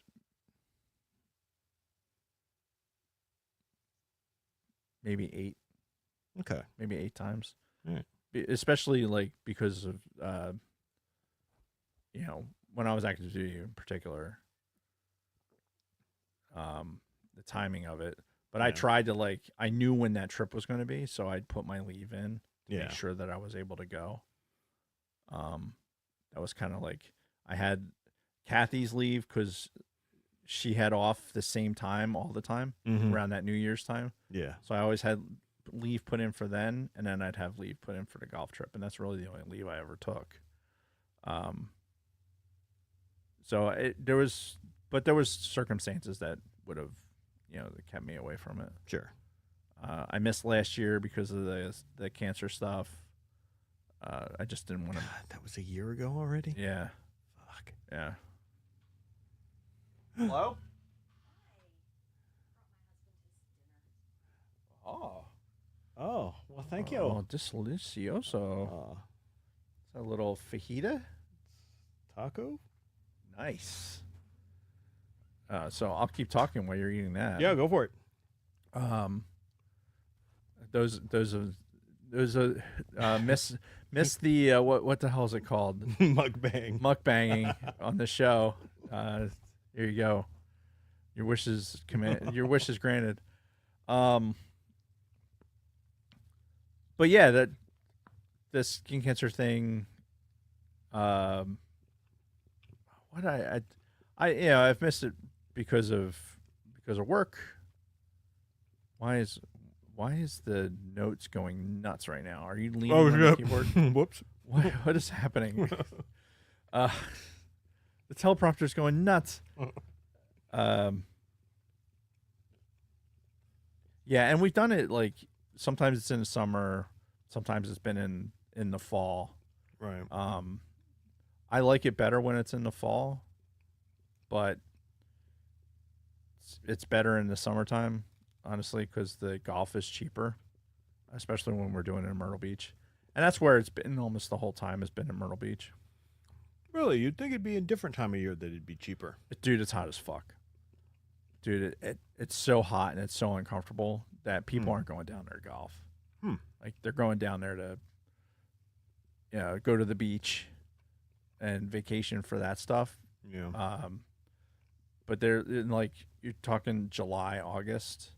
Like, it's so fucking hot that we can go out and get tee times that nobody else wants and get those cheaper. Okay. But yeah, summertime, it's hot. It's like just soggy balls all day. just awful. I just always assumed it was more of a summer thing. Well, yeah. October, figure October in North Carolina, especially this year, we've been really the weather has been really good. And this year down there, they had they had that hurricane kind of cruise by, which affected the weather a little bit. Yeah. But anyway. Yeah, so I came back from the golf trip, and then we're getting ready to have we're like, oh yeah, we're gonna have a show, we're gonna do this, and then I'm like, wait a minute. I had a reminder pop up on my phone. when we're planning the show, and it's like October, whatever it was, Neil deGrasse Tyson. Like, oh shit, I forgot. Like, that's already. Like, we had bought these tickets like forever ago. It was, and we had bought them off of StubHub because it was already sold out. But Kathy had found it, and she's like, "Oh, you should really go, and you should, go with Ryan, Kate's boyfriend." Mm-hmm. So that was the plan. Like, Ryan was going to come down from State College, he was spend the night, and then Kate was going to come down for the weekend because of my birthday, the next weekend. So that was the plan. Day of the show, Ryan's sick. Oh no. Yeah, he was trying to be a trooper and was like, all right, I'm going to play it by ear. But like he was like coughing and didn't sleep, and just he had some sort of upper respiratory infection, and he was just absolute fucking miserable. I'm like, dude, I don't want you to be in a car for fucking 3 hours when you're all fucked up. And come home, get us all sick, and then fucking, sleep in and drive back the next day. It just, no, it's too much. Yeah. So and it was like extreme short notice at this point. So Kathy was like, oh, I'll go. Like, all right, sold. Let's do it. Sweet. So Kathy went, and which ended up being perfect because Neil deGrasse Tyson was like he played it. Ooh, numbered. Thank you. Dos tacos. Por favor. Por favor. The talk was a cosmic perspective, right? Mm-hmm. And it was geared towards like a very general audience. Okay. So it wasn't. I was going there hoping that, like, hey, when we bought the tickets and I was going there with a fucking astrophysicist, that it would be a more intellectual thing, like it's something a little bit more challenging and stimulating. Sure. It was good. Don't get me wrong. I don't want to downplay it at all. The experience was fantastic. Mm-hmm. He got on stage, and when he came out, immediately had technical issues, which was fucking great. He's like, he couldn't get his MacBook. Like, I guess there was a setting with the projector, because so remember where we went and saw we saw the John Williams thing. Yeah, it was there. Okay. So he sold that out. Okay. That whole place out. Nice. And we were sitting in a fucking when we saw the John Williams thing, we were sitting like way up in the top. Yeah. We were in the front row of that. And the railings are designed for people that are 4'7". Like the literally walking by the railing, like, this isn't going to stop anybody from fucking falling over. Is a pretty steep drop. Fucking, it's like 50 feet. It's it's like insane. I'm like, who the fuck? So as soon as I sat down, I'm like, I'm not getting up. I'm not moving. Like, this is because we're like almost in the middle too. And I'm like, nah, nope. Mm-hmm. Like, I got this. I got my sight line. I'll shit my pants. I don't give a fuck. Dude, that rail, it was fucking terrifying. And then like people are going by because they haven't sat yet. And I'm like, I'm squeezed in trying to let them by because I know how fucking terrifying it is. And they're like looking over the edge like this and trying to like it was like, if only they had a railing right here. So anyway, he gets on stage, and he's having technical issues with the MacBook. And I have the error screen. I took a picture of it. And people are like throwing jabs at him from the audience, which is great. I wanted to say, it's like, how many astrophysicists does it take to get this PowerPoint started? Mm-hmm. I refrained. But it was like a good 10 minutes of him doing that. Wow. And he said, like, talk amongst yourselves, and nobody, like, dead silent. We're all just sitting there watching him. He's like, you're not talking amongst yourselves. Like, this is the opposite of talking amongst yourselves. And then finally, after a little bit, there was like some murmuring. He's like, that's what you're doing. You're talking amongst yourselves. Good. Keep doing that. And everyone stopped again. Just stared at him. Looking at the error screen. And then when something would pop up, we go, yay! And then we go away and go, oh. And he rolled with it. He was very funny. And if you've watched his YouTube stuff and watched his podcast or listened to his podcast, it's, you know, it's him. It's him doing a lecture basically. And once he got the PowerPoint slides going, he did the physics of the tush push. Nice. He's like, so he's standing there. He says, you know, I called an audible, which is why the settings were off. And then somebody in the front row didn't know what an audible was. So he starts having to explain what an audible is. And he's like, how do you not know what an audible is? Like, and I had this conversation. I don't know. Somehow I got into a conversation like, who was brought here against their will, right? And the guys that were sitting next to Kathy, it was like me, Kathy, and a couple other guys.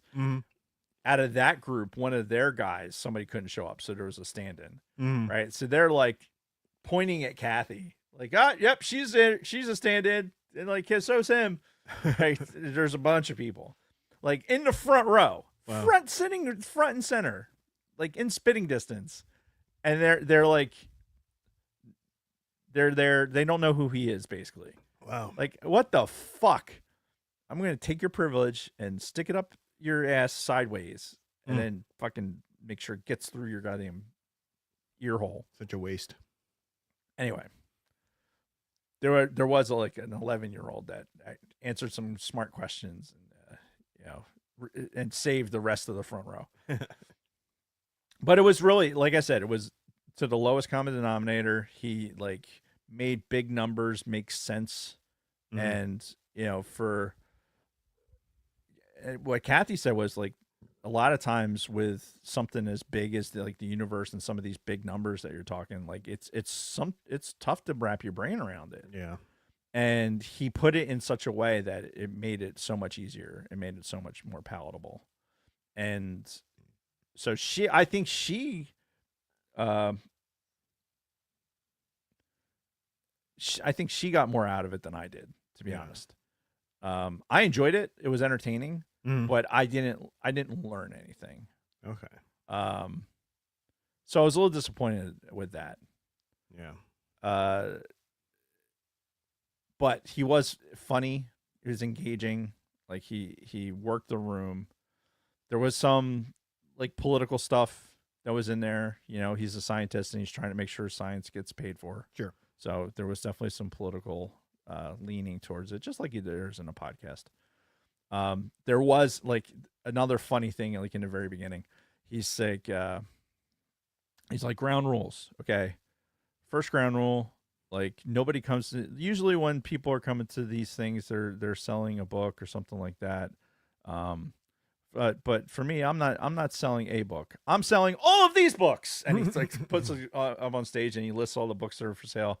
And then he puts up a QR code, like this giant QR code on the fucking screen. And it takes you to the site. And then the next ground rule, like he released a book the next day. So he's like, at midnight, after midnight, you can, go to this link. He's like, you're not going to pay Amazon prices. You're going to pay full retail, but it'll be autographed. So yay. It's like, and again, giant QR code. So, and I ended up, I bought his new book. Nice. Actually, no, I didn't. I did buy his new book, but I bought it for Ryan. Hopefully he's not listening, because I think it's going to be a Christmas present.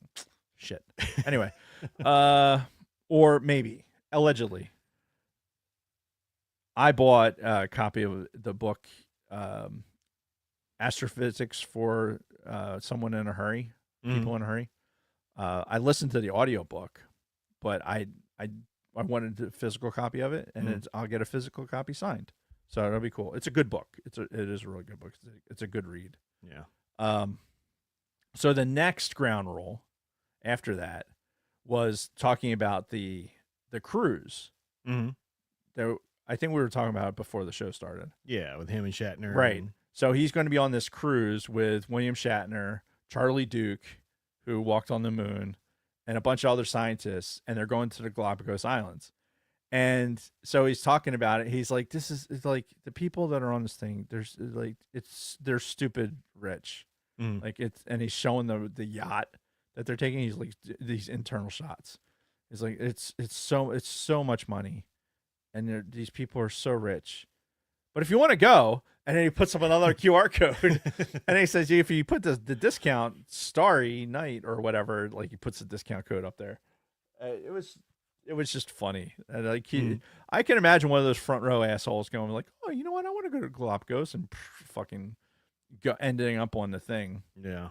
But how cool is it to fucking be going with Shatner, who's fucking old as the hills? Mm-hmm. 94. My penis so smooth. Also 94. And Charlie Duke, who walked on the fucking moon, Mm-hmm. going into the Galapagos, and with a bunch of random scientists. Yeah. They sidebarred Neil deGrasse Tyson and Shatner and somebody else. There was another astronaut. I can't think of who it was. Fuck. Anyway, they went to Antarctica.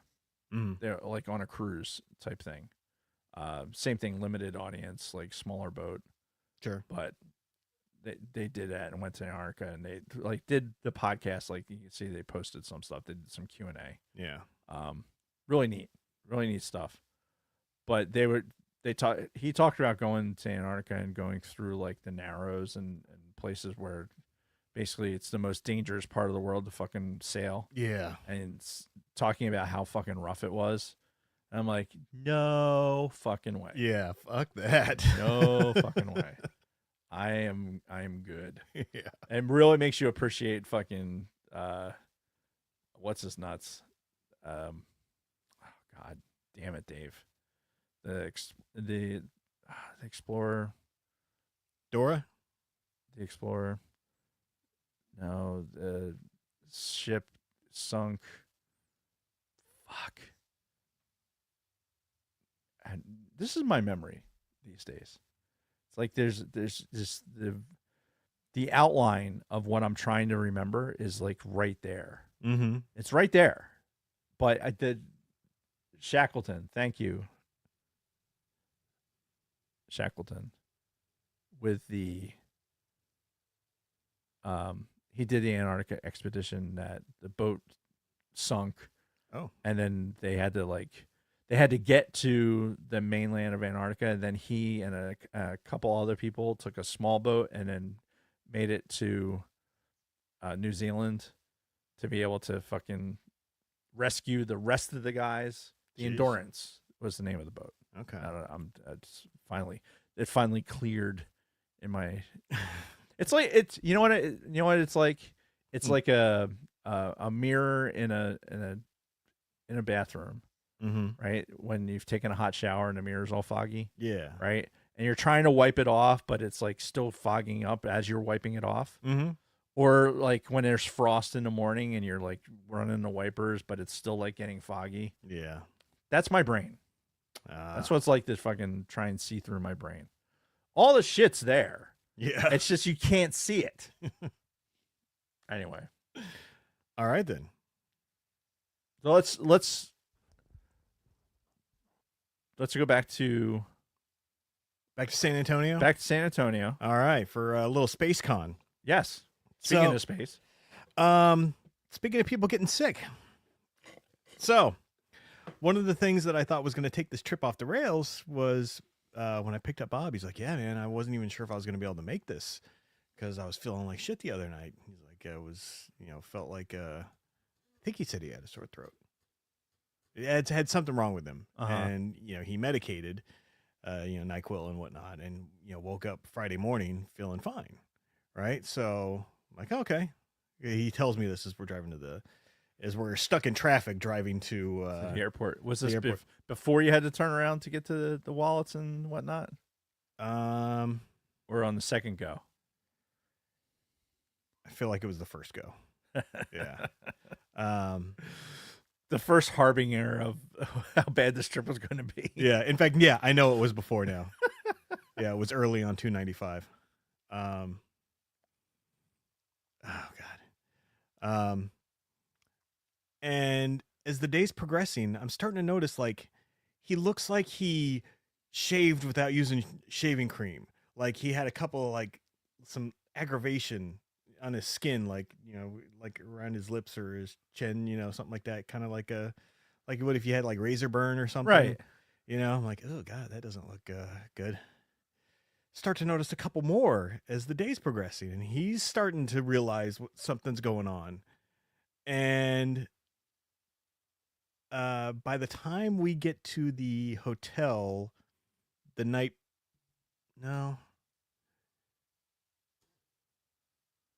the time we get to the hotel, the first night, he's starting to get some like sores on his hands too, that are like starting to itch, and still wasn't quite sure what was going on. By the time we got to San Antonio the next day, something was definitely off. Long story short, Chickenpox? nah, hand, foot, and mouth. Shut up. Nah, Where was he? I don't know, and he wasn't sure either. He like had no idea how the hell he got this, but because it's mostly like a kid's thing, right? You can get it like if you're exposed to livestock too. Yeah. I don't know, but yeah. And So you were in the same room with this guy? yeah.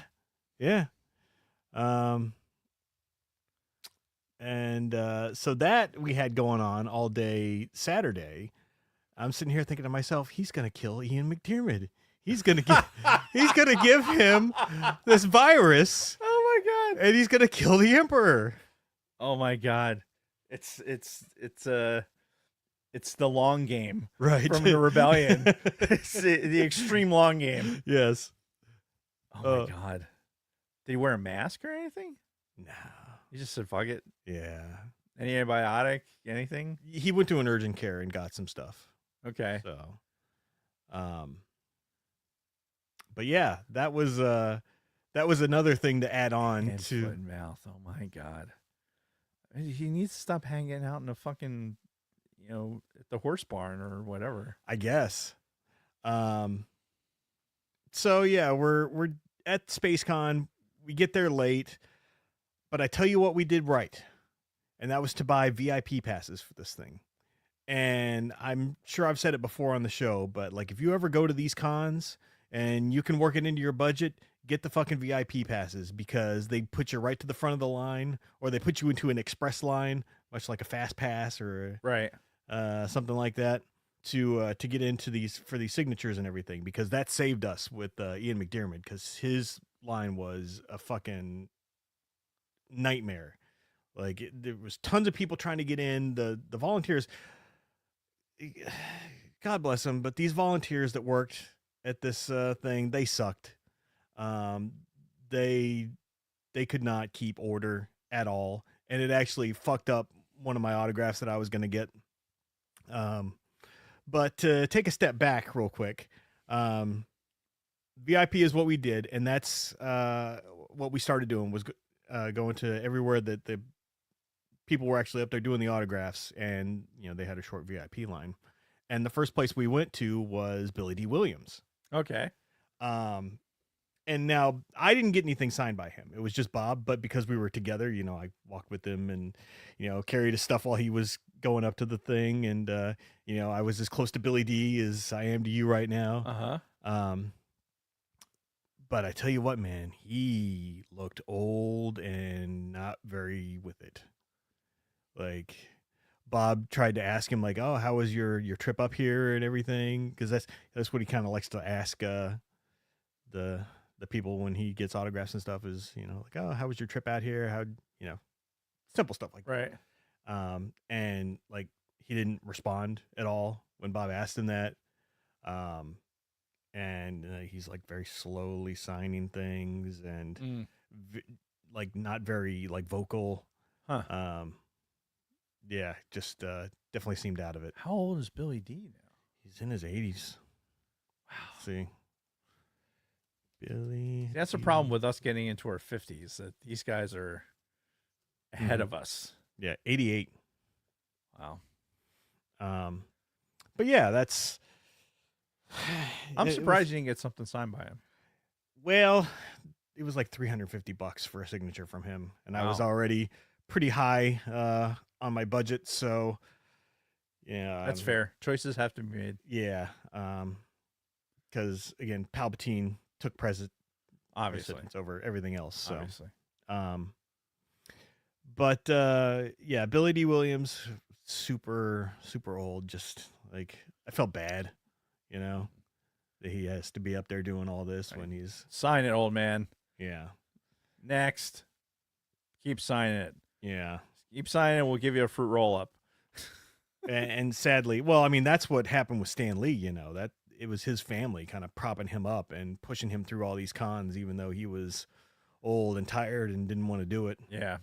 Fucking vultures. But, Billy D's been working too. yeah, that's true. Because he's been doing voice work. Yeah. Even up in the last couple of years. So, but voice work is different. I mean, Yeah. you're obviously not out there fucking having to hit your marks. Yeah. But, just saying, basically, of all the people that we saw, he's the one that seemed kind of like the most out of it. Like, That's fair. You know what? You're almost 90. You earned it. Yeah. Yeah, you can earn it.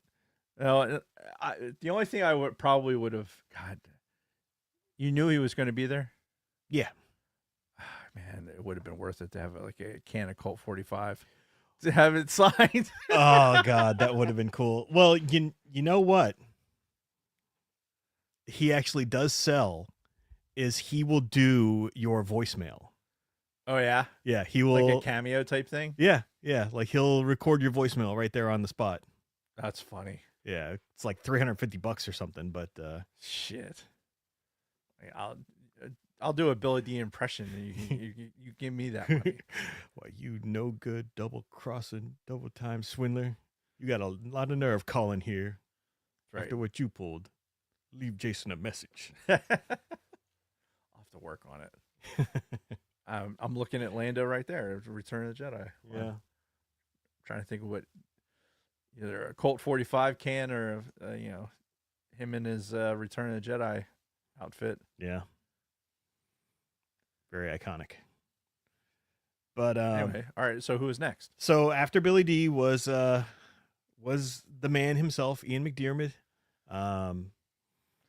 Was he at least sitting in some sort of throne? Like, did they have it like a No. prop throne? That would have been No. what a missed opportunity. I know, like Ozzy did that for his final concert, right? He was in, like a big ass throne. Should have had just, I mean, how hard would it have been to fucking just tent some fucking black fabric behind him to make it look like he was sitting in a throne? Yeah. I mean, come on, man. Good chair. Nice lumbar support. Nice view of utter blackness. Hey, Crayola, get over here with your staff of rod. Fix this. Oh, man. Oh, such good stuff. So, Anyway, yeah, it was a nightmare getting through his line. I'm not going to lie. But because we were VIPs, we did get the special treatment and we got up there long before most of the plebs. And he was super fucking cool. I went up there. He's like, "Oh, hello." He shook my hand. And as he's signing, he's like, slowly signing. And I'm just like, yeah, I was a huge fan. Loved your performances in all the movies. You stole the fucking show. Thank you, And he's like, "Oh, okay. Well, thank you." And, he was, very gracious, big smile on his face the whole time. But that was it because, they had to keep the line moving. But, Right. Yeah, no, he seemed. Did Bob have a saber for him to sign? He did the Palpatine saber. That's awesome. And what Bob did was he actually had got add-ons for them to do quotes on everything. Okay. And I think the quote he did for Palpatine was, "In time, you will call me master." So he had him write that on the saber and then signed it. That's awesome. Yeah. I think that's what he went with. We talked about a lot of quotes. Mine would have been unlimited power. Right. But that's just me. Yeah. Oh, that's awesome. Yeah. So cool that he was cool. Yeah. So let me show you what he signed. Yeah. It is one of the pieces of the sacred Jedi. shit. All right, so this is this special edition Palpatine Black Series figure.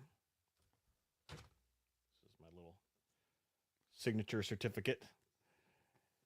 And here he is. Papa Palpatine on his throne, couple of extra faces, signed in red by Sir Ian McDiarmid. Don't ask me why the I looks like a C. That's the way he signed it on everybody's. Is he?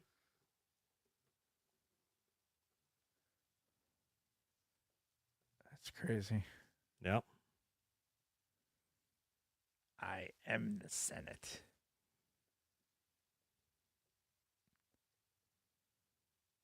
It's one of the big ones. Yeah. That's awesome. So, I mean, it was brief, but it was a good experience. Like I said, he had a smile on his face the whole time. He seemed happy to be there. Didn't seem miserable. Seemed pretty with it. You should put that certificate on the back of that. That way it's not rubbing on the signature when you close it. Yeah, there you go. So, yeah, That's awesome. got that signed. So we went to a couple other people, which I'll talk about a little bit later for Bob. The only other people that I had scheduled were Ivana Sakno, who is Shin Hati in in Ahsoka, spelled Hottie. And then Natasha Lou Bordizzo, who was Sabine.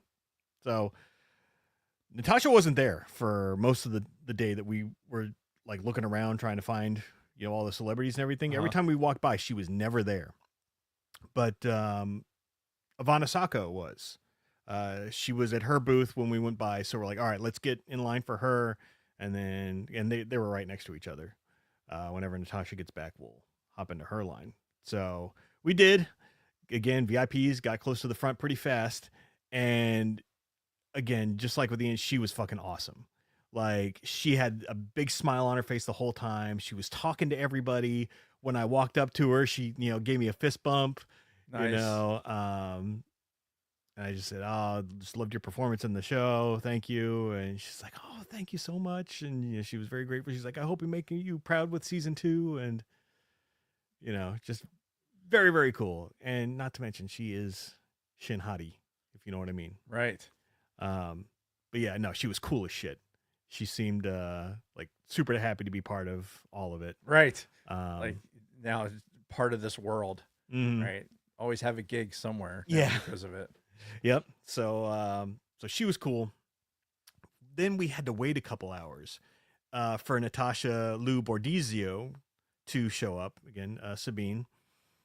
Now I had already met her once at Philly here. Right. That was when like Ahsoka had come out. Like I think all of Ahsoka was already out. But for some reason there was like nobody at her booth at this particular time when I walked up. So I'm like, is she signing? They're like, oh yeah, come on up. Because there was like nobody there. Right. Didn't you got your picture with her? Yeah, I got a selfie with her. Right. With her because I didn't have a Black Series figure with me. Because I wasn't expecting to see her. So when they started lining people up, they were done by groups, and my group was like one of the last ones, Group F, which was like a 6 p.m. kind of thing.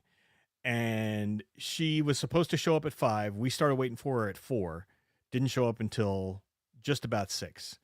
So I'm like, well, fuck, at least I can get in line with the people from the groups before me. They're like, no, you have to go to the absolute end because you're in the last group. But I'm like, but my group's time has started now.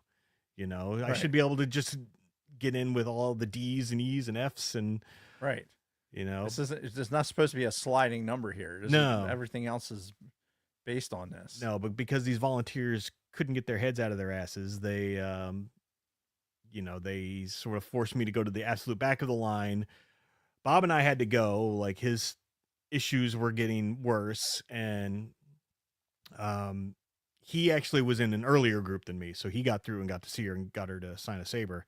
But I made the call to abandon her myself. So I did not get to see Natasha and have her sign the Black Series figure that I brought. Ah, But it was okay because Bob still got her to sign his saber, so that was important. But I will show you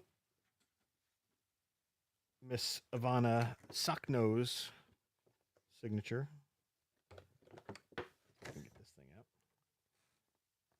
Put it on that Black Series figure. This is the second version of Shin that came out.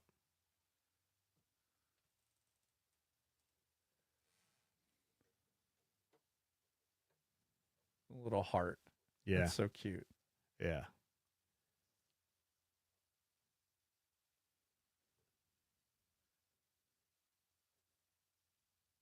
That's awesome. Yeah. So she was really cool. So if anybody's ever wondering how she is in real life, she puts on a pretty good face at a con. So Yeah. she seems like a nice person. And that is all of the Star Wars stuff that I had to talk about as far as seeing people. I will pause the last of the experience until after you talk some more about what you've been up to. Yeah. So, let's see. I talked about Neil deGrasse Tyson. Yep. I think the next thing really. So I have one here, like, it's not necessarily in this order, but I had a stress test done. Oh. Remember, I was having like a heart thing, maybe with like kind of falling asleep at the wheel type thing. Yes. Yeah, I yes. remember all that. So I had a stress test. Had that done on like it was like the Friday when I got back from the golf trip. Mm. And nuclear medicine is just it's such a weird thing. So you go in when you hear the term nuclear medicine, it's like, okay, I don't know, you kind of don't know what to expect sometimes. And I've had, I don't know if I've told the story on the pod, but when talking about my thyroid thing when it was happening, when they were initially diagnosing it, they gave me this radioactive iodine that you take, and then you have to wait for a little bit, and then they'll like image.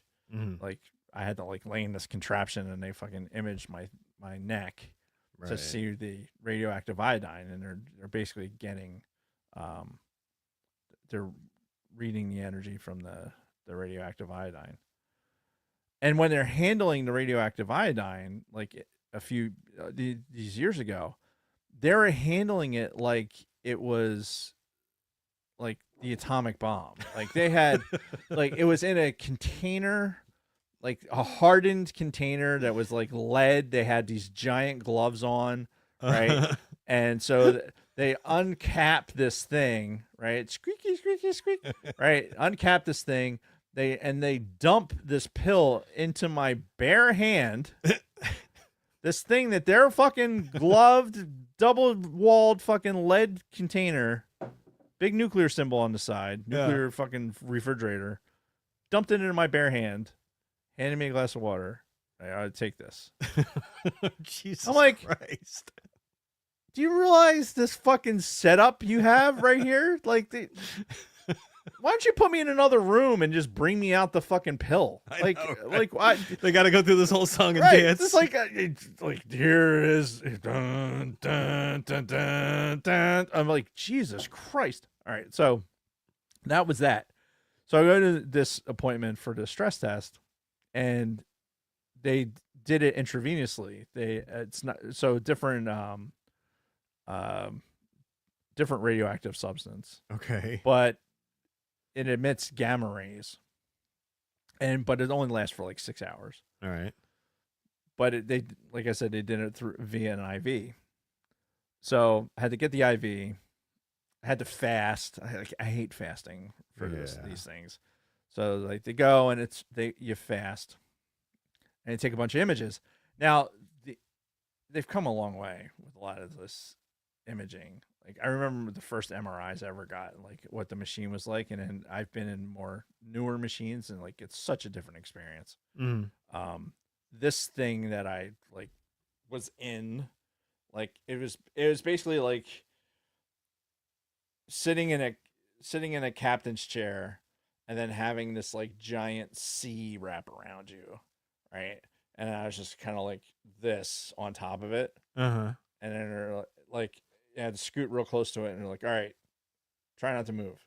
All right. And so I'm just like this, and you hear like noises happening, and I can see like pictures of things. I'm like, oh, this is interesting. Like, I'm not uncomfortable, but it's just like weird. I'm like, all right, that's all good. So get those images done. And then it's like, this is a 3-hour appointment, by the way. God damn. Yeah. So it's like, okay, you're going to get this done now. Go. I had to wait like a certain amount of time. I think it was like 45 minutes. So like 45 minutes, and come back, and you're going to do like the exercise portion. So get on a treadmill and do the exercise portion. Historically, I have a tough time getting my heart rate up. Yeah. Right. I've had stress tests before. There's like different stages that you go in for the stress test. Right. And I've made it all the way to fucking past stage 5 and not gotten my heart rate as high as they need it to go. So I told them this. I was like, look, I'm not in as good a shape as I was the last time I had this done, but I can tell you that I've had issues in the past getting my heart rate up high enough for this. Yeah. And they're like, all right, well, if you can't for some reason, or if like you physically can't do this, then we'll stop, and we'll give you, they have a drug that they can give you that will basically simulate the stress on your heart. I'm like, okay, well, I don't want to do that, so let's get on a treadmill. I'm already in my gym clothes, so let's go. Yeah. And so we start going, and it's like it's speed and incline, right? Like anything else, and you're on there for so long, and I'm watching my heart rate, and you're all fucking wired up, Yeah. with all the leads and shit.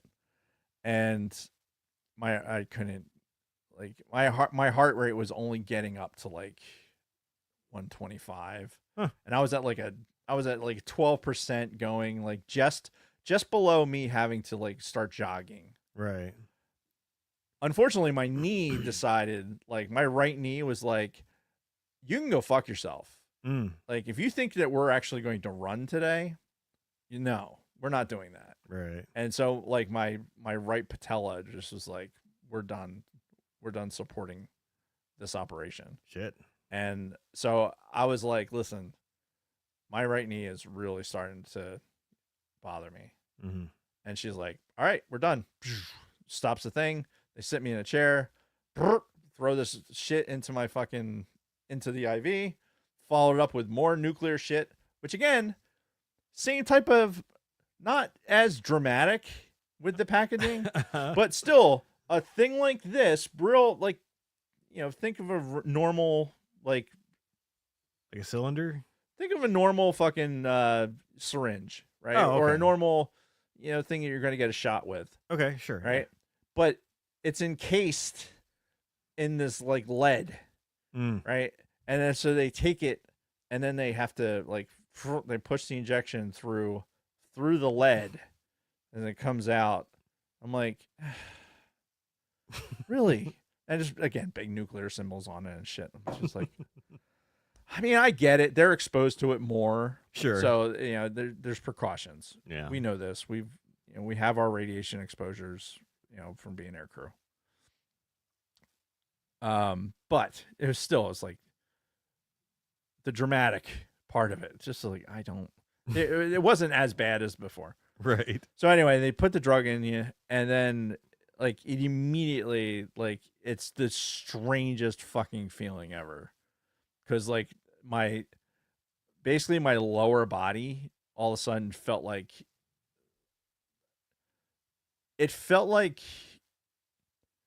when you're in severe turbulence Mhm. and you're getting that 0G, and like it feels like your ass and your legs just fell out Yes. of your body. Yes. That's what it felt like. I had that immediate sensation, and it didn't stop. And then like it didn't feel like my heart was racing out of my chest or anything, because the heart rate still didn't get up that high. So I don't know what the metric was that made it different, but I guess they got what they needed to get. And so after a few minutes of them watching the tape, like literally a few minutes, it was like 3 minutes. Mhm. Like, okay, we're good. I'm like, all right. So I had to wear the lead. I didn't have to wear the whole fucking, all the wires, but I had to fucking keep the suction things on, Sure. which I have sensitive skin. You have sensitive skin in the notes. Yeah. I don't have hoof and mouth, but the adhesive to those things makes me break out. And Oh. I told her when she was putting them on, I was like, that I'm going to have these marks for a week. And I did. In fact, there's still a ghost of a couple of them. Yeah. From being there. It just I don't know, it just does it. So I had to leave those on, and it gave me a meal voucher. Said, okay, go down to the cantina and eat. We want you to eat. Like, doesn't matter what you eat. Yeah. You got to eat something. Your normal stuff, drink caffeine, do whatever. Like, we need you to have a normal meal, because the next imaging we take, it's going to make it better. Like, okay. All right. So, and they give you like $5.50 Yeah. for this voucher. But the cantina, it was like, it's like going to the chow hall. Mm. So it was cheap. So I eat and I come back up, and then they give me a can of ginger ale. Say, hey, all right, drink this. This is going to make the imaging better. Ginger ale. Ginger ale. Okay. I'm like, what fucking witchcraft is happening here? Like, okay, we need you to eat a lot. All right, okay. And then come back and like, okay, here's a can of Seagram's ginger ale. Like, this is going to make the imaging better. I'm like, well, what if I don't drink it? Like, are we fucked?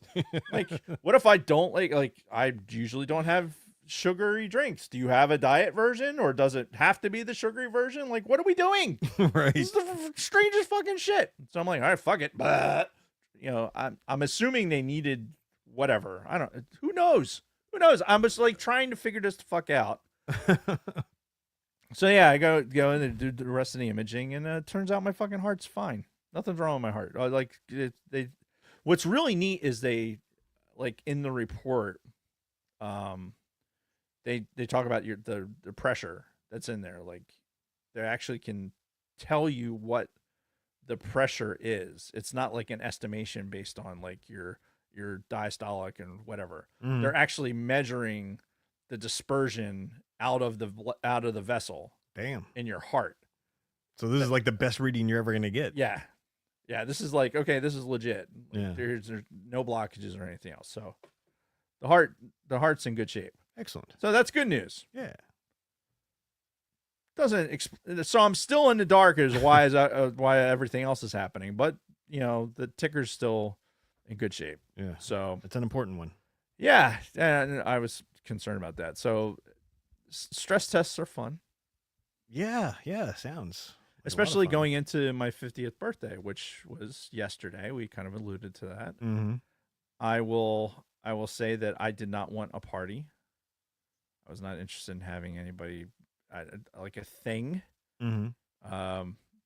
Because I've been feeling so fucking just not great about turning 50, I've been like struggling with it, Mm-hmm. and I just didn't feel like celebrating it because I haven't really felt like celebrating it. Sure.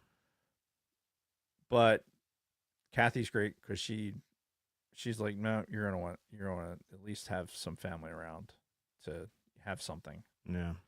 So she did. She invited my cousins over, and her my in-laws were there, and it was a real nice afternoon. I took one of the TVs, I put it outside. I have a mount outside Mm-hmm. that I can take the TV out of the Lego room, and I just put that.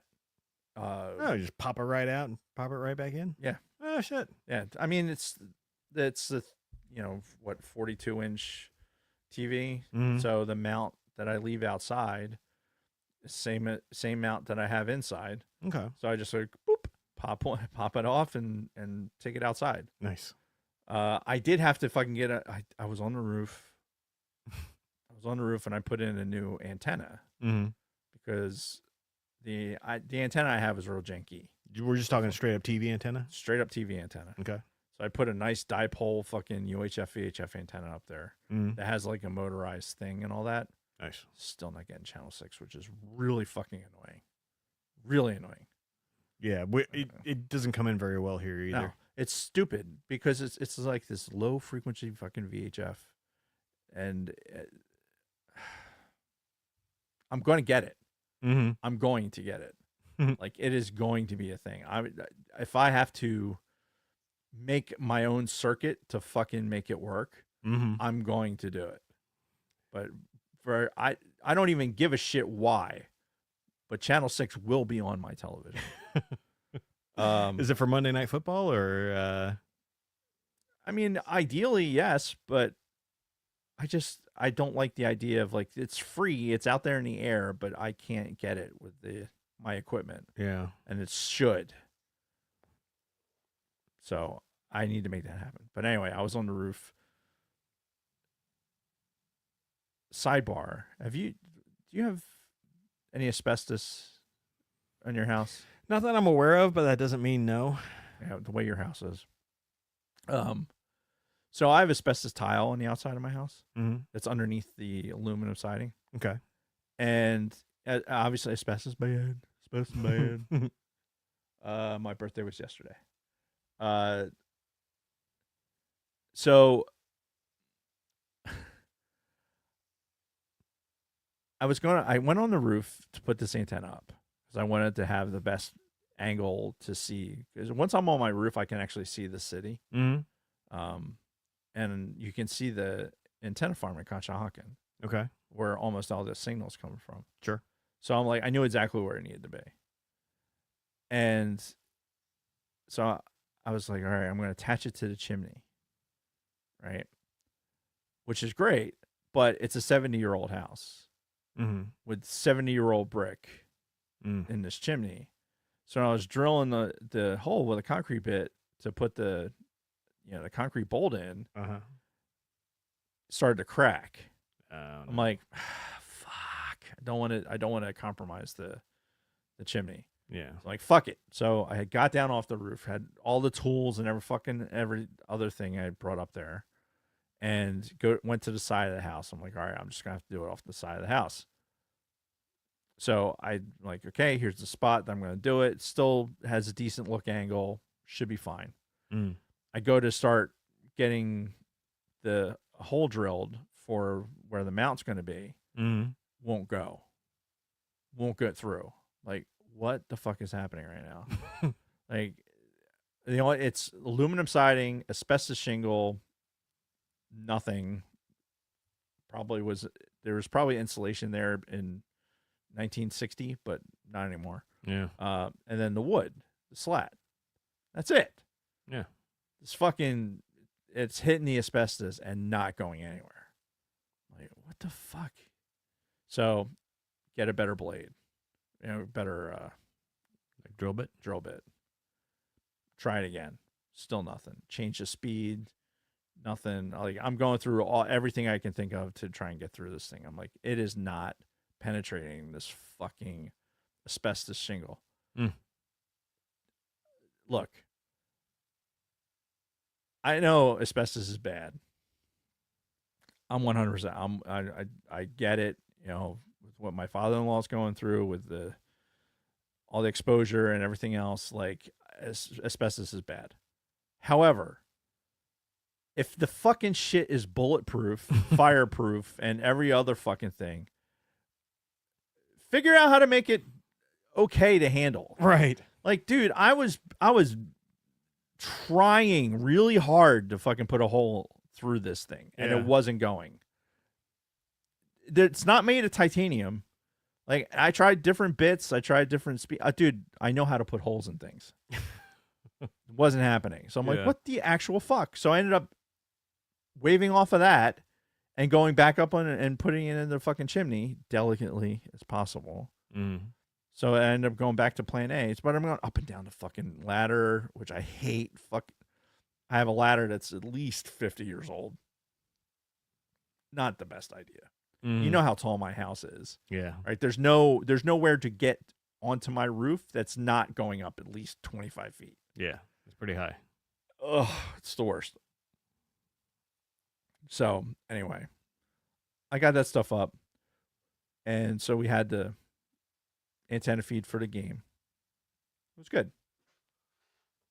I got some things Oh. for my birthday. Oh. I got this. What? Star Wars Neon Light. Yeah, I got that from Jeff and Jess. Nice. So- nice. You might be thinking like, wow, this would be really good, cool in the studio. And yeah, you'd probably be right. However, it is not staying in the studio. It is Okay. it is going to be in the Lego room. All right. I have a plan for having this displayed and then having the micro fighters kind Oh, of surrounding it. Okay. So yeah, Sweet. that's the plan for that. It's just that's a building project. If I continue to be furloughed, Yeah. the other, I'll give you these. These are for the studio. So Jeff and Jess made like decorations for the party and just put those around the house. It was almost like a scavenger hunt. See where like, all right, where was Luke and where was Leia? Leia was hiding somewhere. That's cool. But yeah, so they painted up the backgrounds on pieces of cardboard and then put like Star Wars stuff on there. So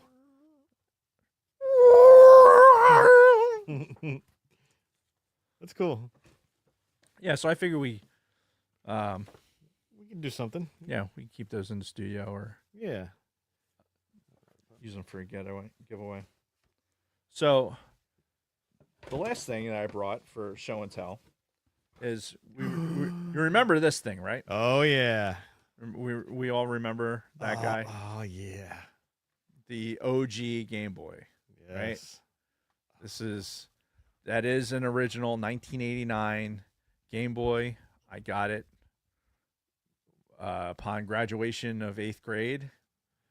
Nice. This was my graduation gift. It still works. So you got to know what's coming next. The games. Oh. I got the Lego Game Boy. So the Lego is very, very clever at making this look like it actually plays games. Yeah. It does not. Oh, sad face. Yeah. It's still pretty awesome though. Even the screen looks like. Yeah. So they have the screen set up so that it's it's a kind of old school, like look at Mario Land. Like you can swap the screens out. So like I have Mario Land in there, Yeah. right? And so if I put the Mario Land screen in there, let's get this without the glare. See how he's going. And he grows. Yep. So when you move it back and forth, so it's basically like this screenshot, and it's the same thing with Zelda. Yeah. It has a Zelda screen, Nice. and it's like everything with Lego. They have the little Easter eggs. Sure. So the Zelda cartridge, when I put it together, the difference between the Zelda cartridge and the Mario Land cartridge, the Zelda cartridge had a battery.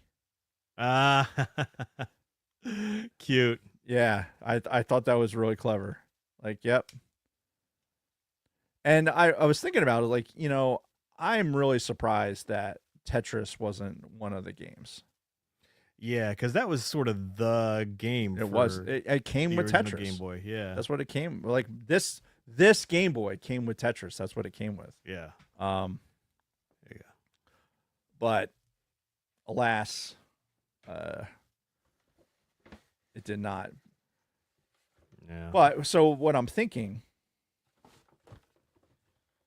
is that the size, if you look at the size, like it's really close. it's dimensionally very, very close. yeah, Like it lines up really well yeah.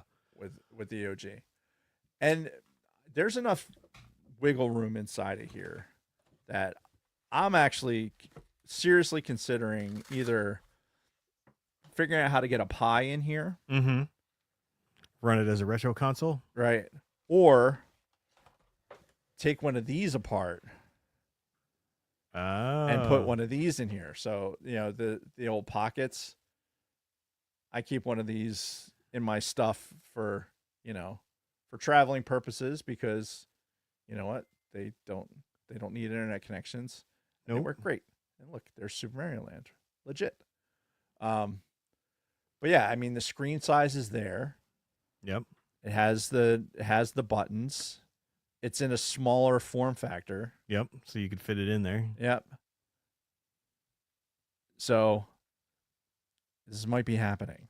Wow. This might be happening. So we'll see. We'll see what happens. I have other Lego projects that I'm working, and I probably would buy another. I was thinking setup. that. Yeah. This would be my. This is the the family one Yeah. for display. So, display these guys next to each other, and then I'll get another one that I'll fuck with. Yeah. But super cool. It was awesome. Yeah, a cool build. Highly recommend if you're into the Game Boy. And yeah, otherwise, I had some scotch, Nice. and I had some scotch and put my Game Boy together, and that's pretty much how I finished the night. Sounds like a good birthday. Yeah. All right. Next. All right. Let me finish up since I know we're getting close to time here. Oh wow, yeah. Finish up real quick. What else happened at the Space Con? You know who was cool as shit of all the celebrities and stuff that we saw there? Casper Van Diem, the guy from Starship Troopers. They had a whole Starship Troopers Okay. thing going on there. They had him. Dina Meyer was there. The one guy who played like the old Colonel. Anyway, like he was right beside Billy D. Williams. And we had to wait a while for Billy D. Williams, even though we were VIPs. There were a lot of them waiting. So we were right beside where Casper Van Diem was, doing stuff with his fans. And I tell you what, every person that came up, he was like real cheery with. He was talking. He had all kinds of stories he was telling as people were up. Then when they do their picture afterwards, he'd like put his arm around the person, and then he'd be like, all right, well, let's pose like this. And he's like, now let me pose like punching your face. And now we'll pose where we'll both be flexing. And like, he was just cool as shit, man. Like I'm blown away by just how interactive he was with people and just how really happy he seemed to be there. That's awesome. Yeah. I wonder how much. I wonder if anybody would ask him about how Helldivers, like if he's into playing Helldivers. Oh yeah, that would have been a good question. Dina Meyer was there. She was the redhead from Starship Troopers. She looks good. She looks like she's barely aged. Well, actually, so does Casper Van Diem. Both of them look like they've barely aged since the movie came out. Wow. It's 25 years old. Ballin'. George Takei, he was seemed very old, kind of like Billy D. Williams. Because he is old. Yeah, he was. Hey, no. He was interactive and he smiled a lot, but like when he went to go sign something for Bob, the guy's like, he's like, because he was doing a quote from a Star Trek episode, and it was like, "I'll protect you, my fair lady," or something like that. And he's like, "I'll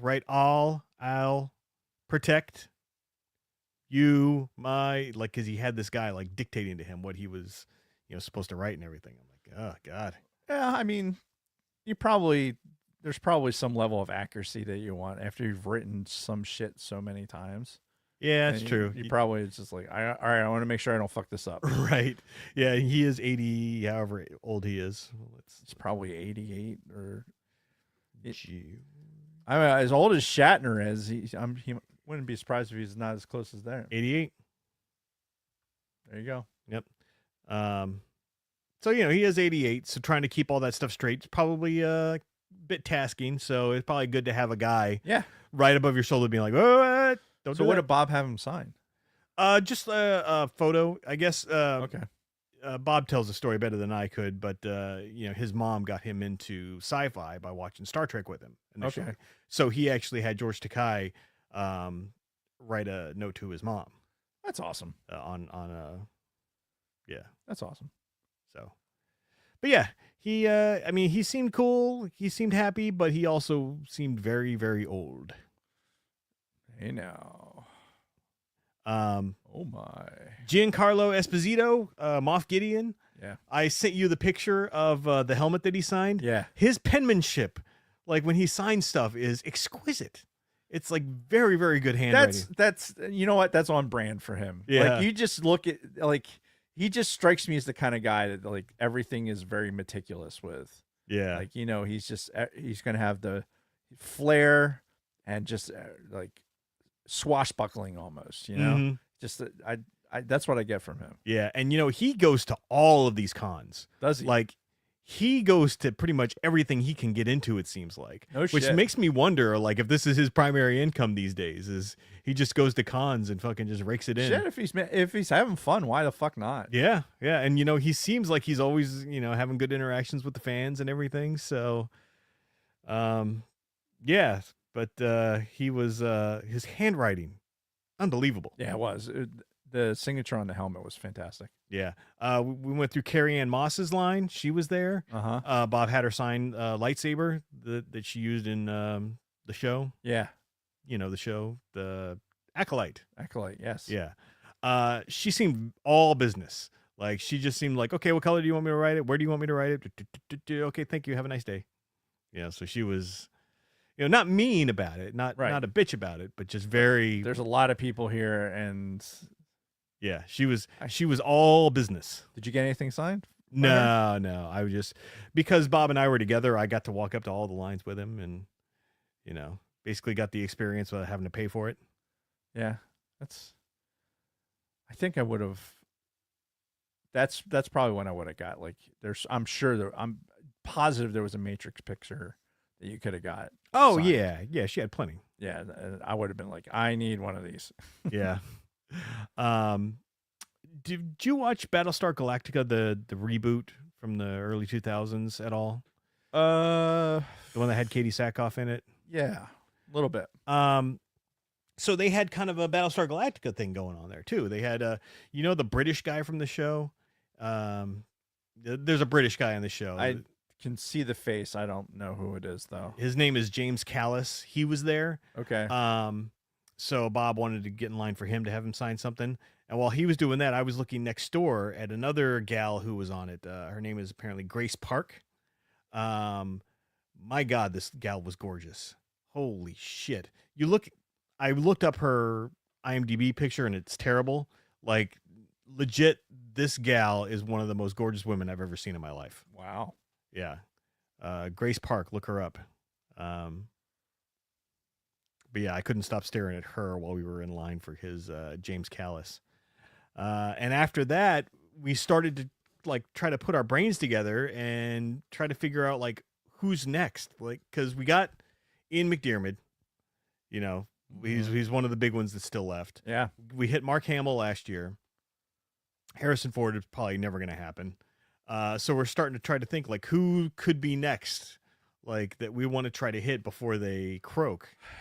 The best one I could come up with was Frank Oz, but apparently he does not do any kind of appearances at all. Hmm. And yeah, so I'm just starting to rack my brain, like who else is there that we would want to try to focus on because they might be getting up there in age. Shit, I don't know, man. So I think we've gotten a majority of the big ones. I don't know. That's the listeners phone in. Let us Yeah. know who. You know who I would kill to get an autograph from? Who? The guy who did Chad Vader. Oh yeah. God, I wonder if he's still working.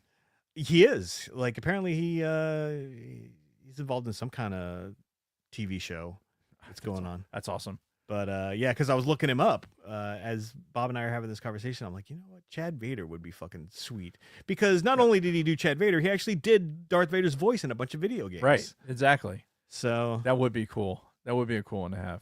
yeah. But it doesn't look like he does many con appearances either.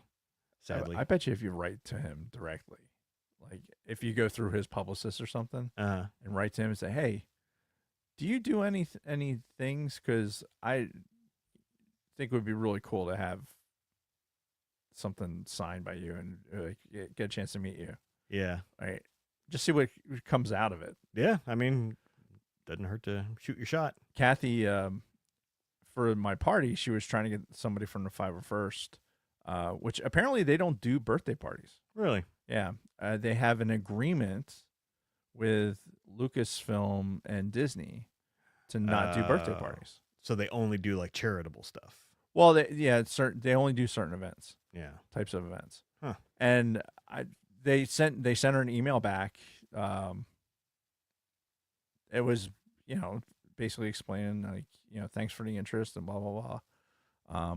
But explain the whole thing out. I'm like, well, that's fascinating, because I would imagine too that as lucrative as that would be Mm-hmm. for them to be doing that, then if they're representing Disney, Right. because if they're doing things with Disney, because we know that they've been used in The in official shows. stuff. Yeah. so now you have him at some birthday party. Like, how is that getting exploited? Yeah. You know what I mean? Especially if come to find out one of them touches one of the kids. Oh and my then- God! then how you've bad got- would that be? Yeah. It's really a PR nightmare. Yeah, Disney allows blah blah Yeah. blah. And yeah, and she got me a cameo read. It's a Darth Vader reading, like a basically he calls me Commander Martin, and it applauds my my continued loyalty to the Empire and loyalty and service to the Empire. Oh man, you should have brought that. You know what? I probably have the link on my phone. We'll do it next week All right. for the Star Wars episode, because I know we're running along. Yeah. The last thing I have to talk about Mm-hmm. is the puppy. Oh yeah. We got a puppy, and it's a golden retriever puppy. And Alright. do you know, like, if you look up like Google puppy frolicking, Mm-hmm. I guarantee you there's like 14 pictures of a golden retriever, like kind of, dancing around doing its thing. Mm-hmm. This is this puppy. Like, it is the most photogenic fucking animal I've ever seen, ever. It is just an adorable, like, it doesn't look real. Mm-hmm. Like, it's like, oh, is this a real puppy? Like, this is what puppies look like. Yeah. Not that our other dogs, when they were puppies, were not like cute. Mm. This is another level Yeah. of cuteness. And oh my God, we forgot how much of a pain in the ass puppies are. Like, when we got Holly, Kate was home a lot. Mm-hmm. So we kind of had like a third person to be able to offset some of the puppy stuff. Yeah. Help with the crate training, and make sure got out at certain times, and really didn't have to worry about it. Yeah.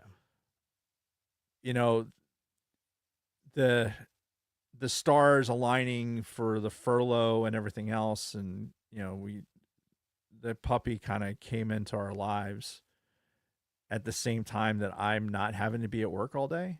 Right. it kind of works out. Sure. If I take a positive out of it, right? But the first couple of nights, I was up all night because I don't know what's this thing sleep schedule. I don't know what the fuck's going on. Like, so now I'm up all night. I'm waiting for her to get up. She's very good about like, all right, I gotta go pee, so she'll go to the back door. Okay.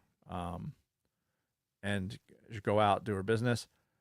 The only issue we have with this puppy, the only issue, is she loves to eat shit. Oh God. Loves it.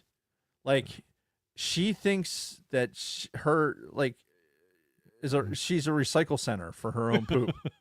Like, she will crap and then like immediately turn around and try and eat it. So you have to be, dude, lightning fast. Oh my God. Like, you have to be watching and you're like, okay, she's squatting. I got a bag ready, right? Like, even in the yard, like, all right, I got a bag ready, and she's finished, and shoop, get it.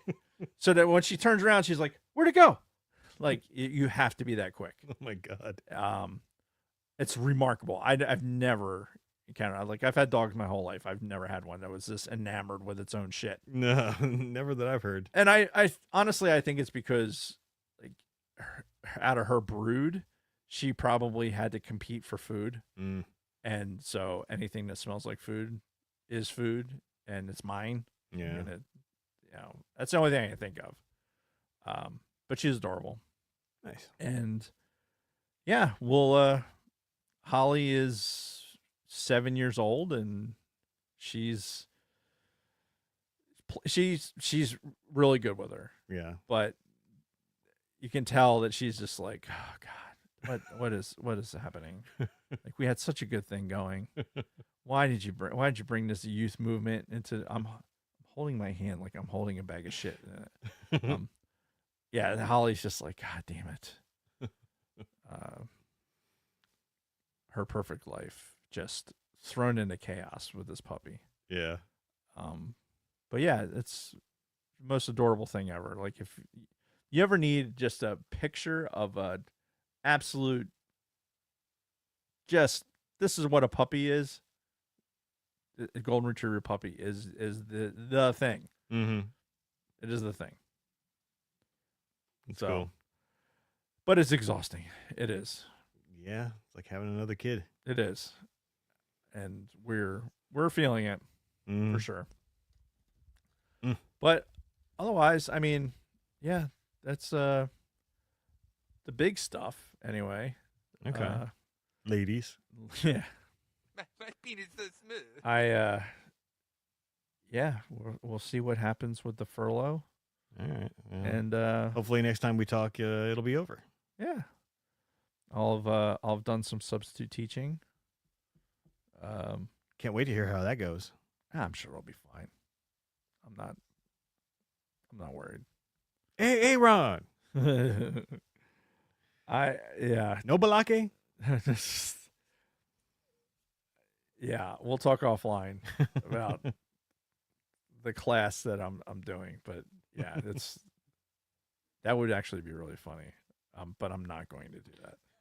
I'm not going to jeopardize as much of a pain in the ass it is to get onboarded, and it is. I should have been working for a couple weeks now, but unfortunately, that's not the case. Yeah. But Jay Quillen. Jay Quillen. All right. It's almost 8:00. Yeah, we should probably wrap this up. Yeah. ATSW family happenings. We can talk about that. Yeah. On Wednesday, ATSW, the Escape Pod, will be discussing Stuff and Things. Very similar to our Stuff and Things, the proper English. Yeah. Like Don's sex change updates from Colorado this past week. Escape with them in the live chat, 19:05, 7:05 p.m. Eastern Daylight Time on YouTube, which November 2nd is the annual I hate daylight savings time rant. Oh, for fuck's sake. And that's the day before our next show. Yep. God, why do they got to do this shit? So it'll be that time of year. God damn it, all the hell. At Grave Reviews, Alan and Chris will be discussing 2015 Western horror flick Bone Tomahawk. Never heard of it. Seems like a porn name. Yeah. Ladies. Starring Kurt Russell. Oh, shit. I didn't know he did porn. Kurt Russell as Bone Tomahawk. But before they can review it, first you must view it for free on Tubi or Pluto TV. Tune in to Grave Reviews live 2000 8 p.m. Eastern Daylight Time Thursday on YouTube. Support the official band of the Sidebar Cantina till the end. Check out the socials for tour dates and venues, as well as tilltheendofficial.com to purchase tees, sweatshirts, stickers, posters, and future ticket sales. Buy some shit. Do it! No news this past week for layman's terms used and abused, and Orange and Fett Show is doing episode 162. Correct. And it's a long, not English title that I'm not going to read again. Cuba Libre. Una Mishku Jabadu Hut? It's in Portuguese. Sure. And Jason didn't give me the title, so I gave it to you once. I told you once. no, you didn't. Yes, I did. No, you didn't. Yes, I did. No, you didn't. Anyway, episode 162 in Portuguese. Find it on your favorite podcasting app. You can find us at bio.link/Sidebar Cantina, where you can find our links to Patreon, YouTube, our audio podcast on Apple, Audible, and Spotify, and all social media platforms, including X, Instagram, Facebook, Twitch, TikTok, and Discord. Once you get to the bio link, simply click symbols under our pick to go to our platform of choice. You can also find our past Spotify mixtape playlists. Also on our bio link is your TeePublic merch shop. Choose from 7 designs on everything from t-shirts and hoodies to tote bags and phone cases, exclusive stickers and pins, wall arts, magnets, notebooks, laptop cases, pillows, just about anything you can imagine. Nothing says loving like a naked Jason chick on a pillow. Go to bio.link/Sidebar Cantina and click merch. Haven't seen a pillow in like ages, so God only knows what you're doing to it. I can bring it in sometime. I doubt there's reviews. Leave us a 5 fucking star review somewhere, or leave us any review. I don't give a shit what it is. Just leave us a fucking review. Apple, Audible, Facebook. If you leave it on Facebook, screenshot it, send it to Lunar Girl so she can get it to us. Just fucking do it. For the love of God. If you're listening to us on audio, please consider joining us in the live chat on Mondays to remind me that I didn't post the fucking audio. Did I post last week's audio? There was no last week. So, No. I know I suck. However, you can hang out in the chat. The chat is most definitely where it's at. If you're new to Sidebars, please subscribe, ding that Liberty Bell, and select all to receive notifications when we go live. Fun fact, our puppy was named Liberty. We named her Liberty. Nice. Shorted it to Libby Mm-hmm. because Kathy was like, every time people said Liberty, they sang the song Liberty, Liberty, Liberty, Liberty. So she's like, fucking commercials. right. So she's like, I fucking can't stand it anymore. We're just shortening it to Libby. It's good. All right. So it's Libby, but her middle name is going to be Bell with an E. Liberty Bell. Haha. See? Good. So ding that Liberty Bell. Select all to receive notifications when we go live. Remember to smash, smoosh, push, click, whatever that like button really helps us out. As always, a huge shout out to all of our Patreon supporters. Your support means we don't have to stress about sponsors, censor our show to worry about demonetization, and continue to upgrade the studio. Thank you. That is it. All right. Then that is all for the show. Next week, we'll probably finish Rebuild the Galaxy for real this time. Yeah. And And have some other Star Wars shit to talk about. Indeed. So until then, Dave and everybody else, may the force be with you. May the Force be with you.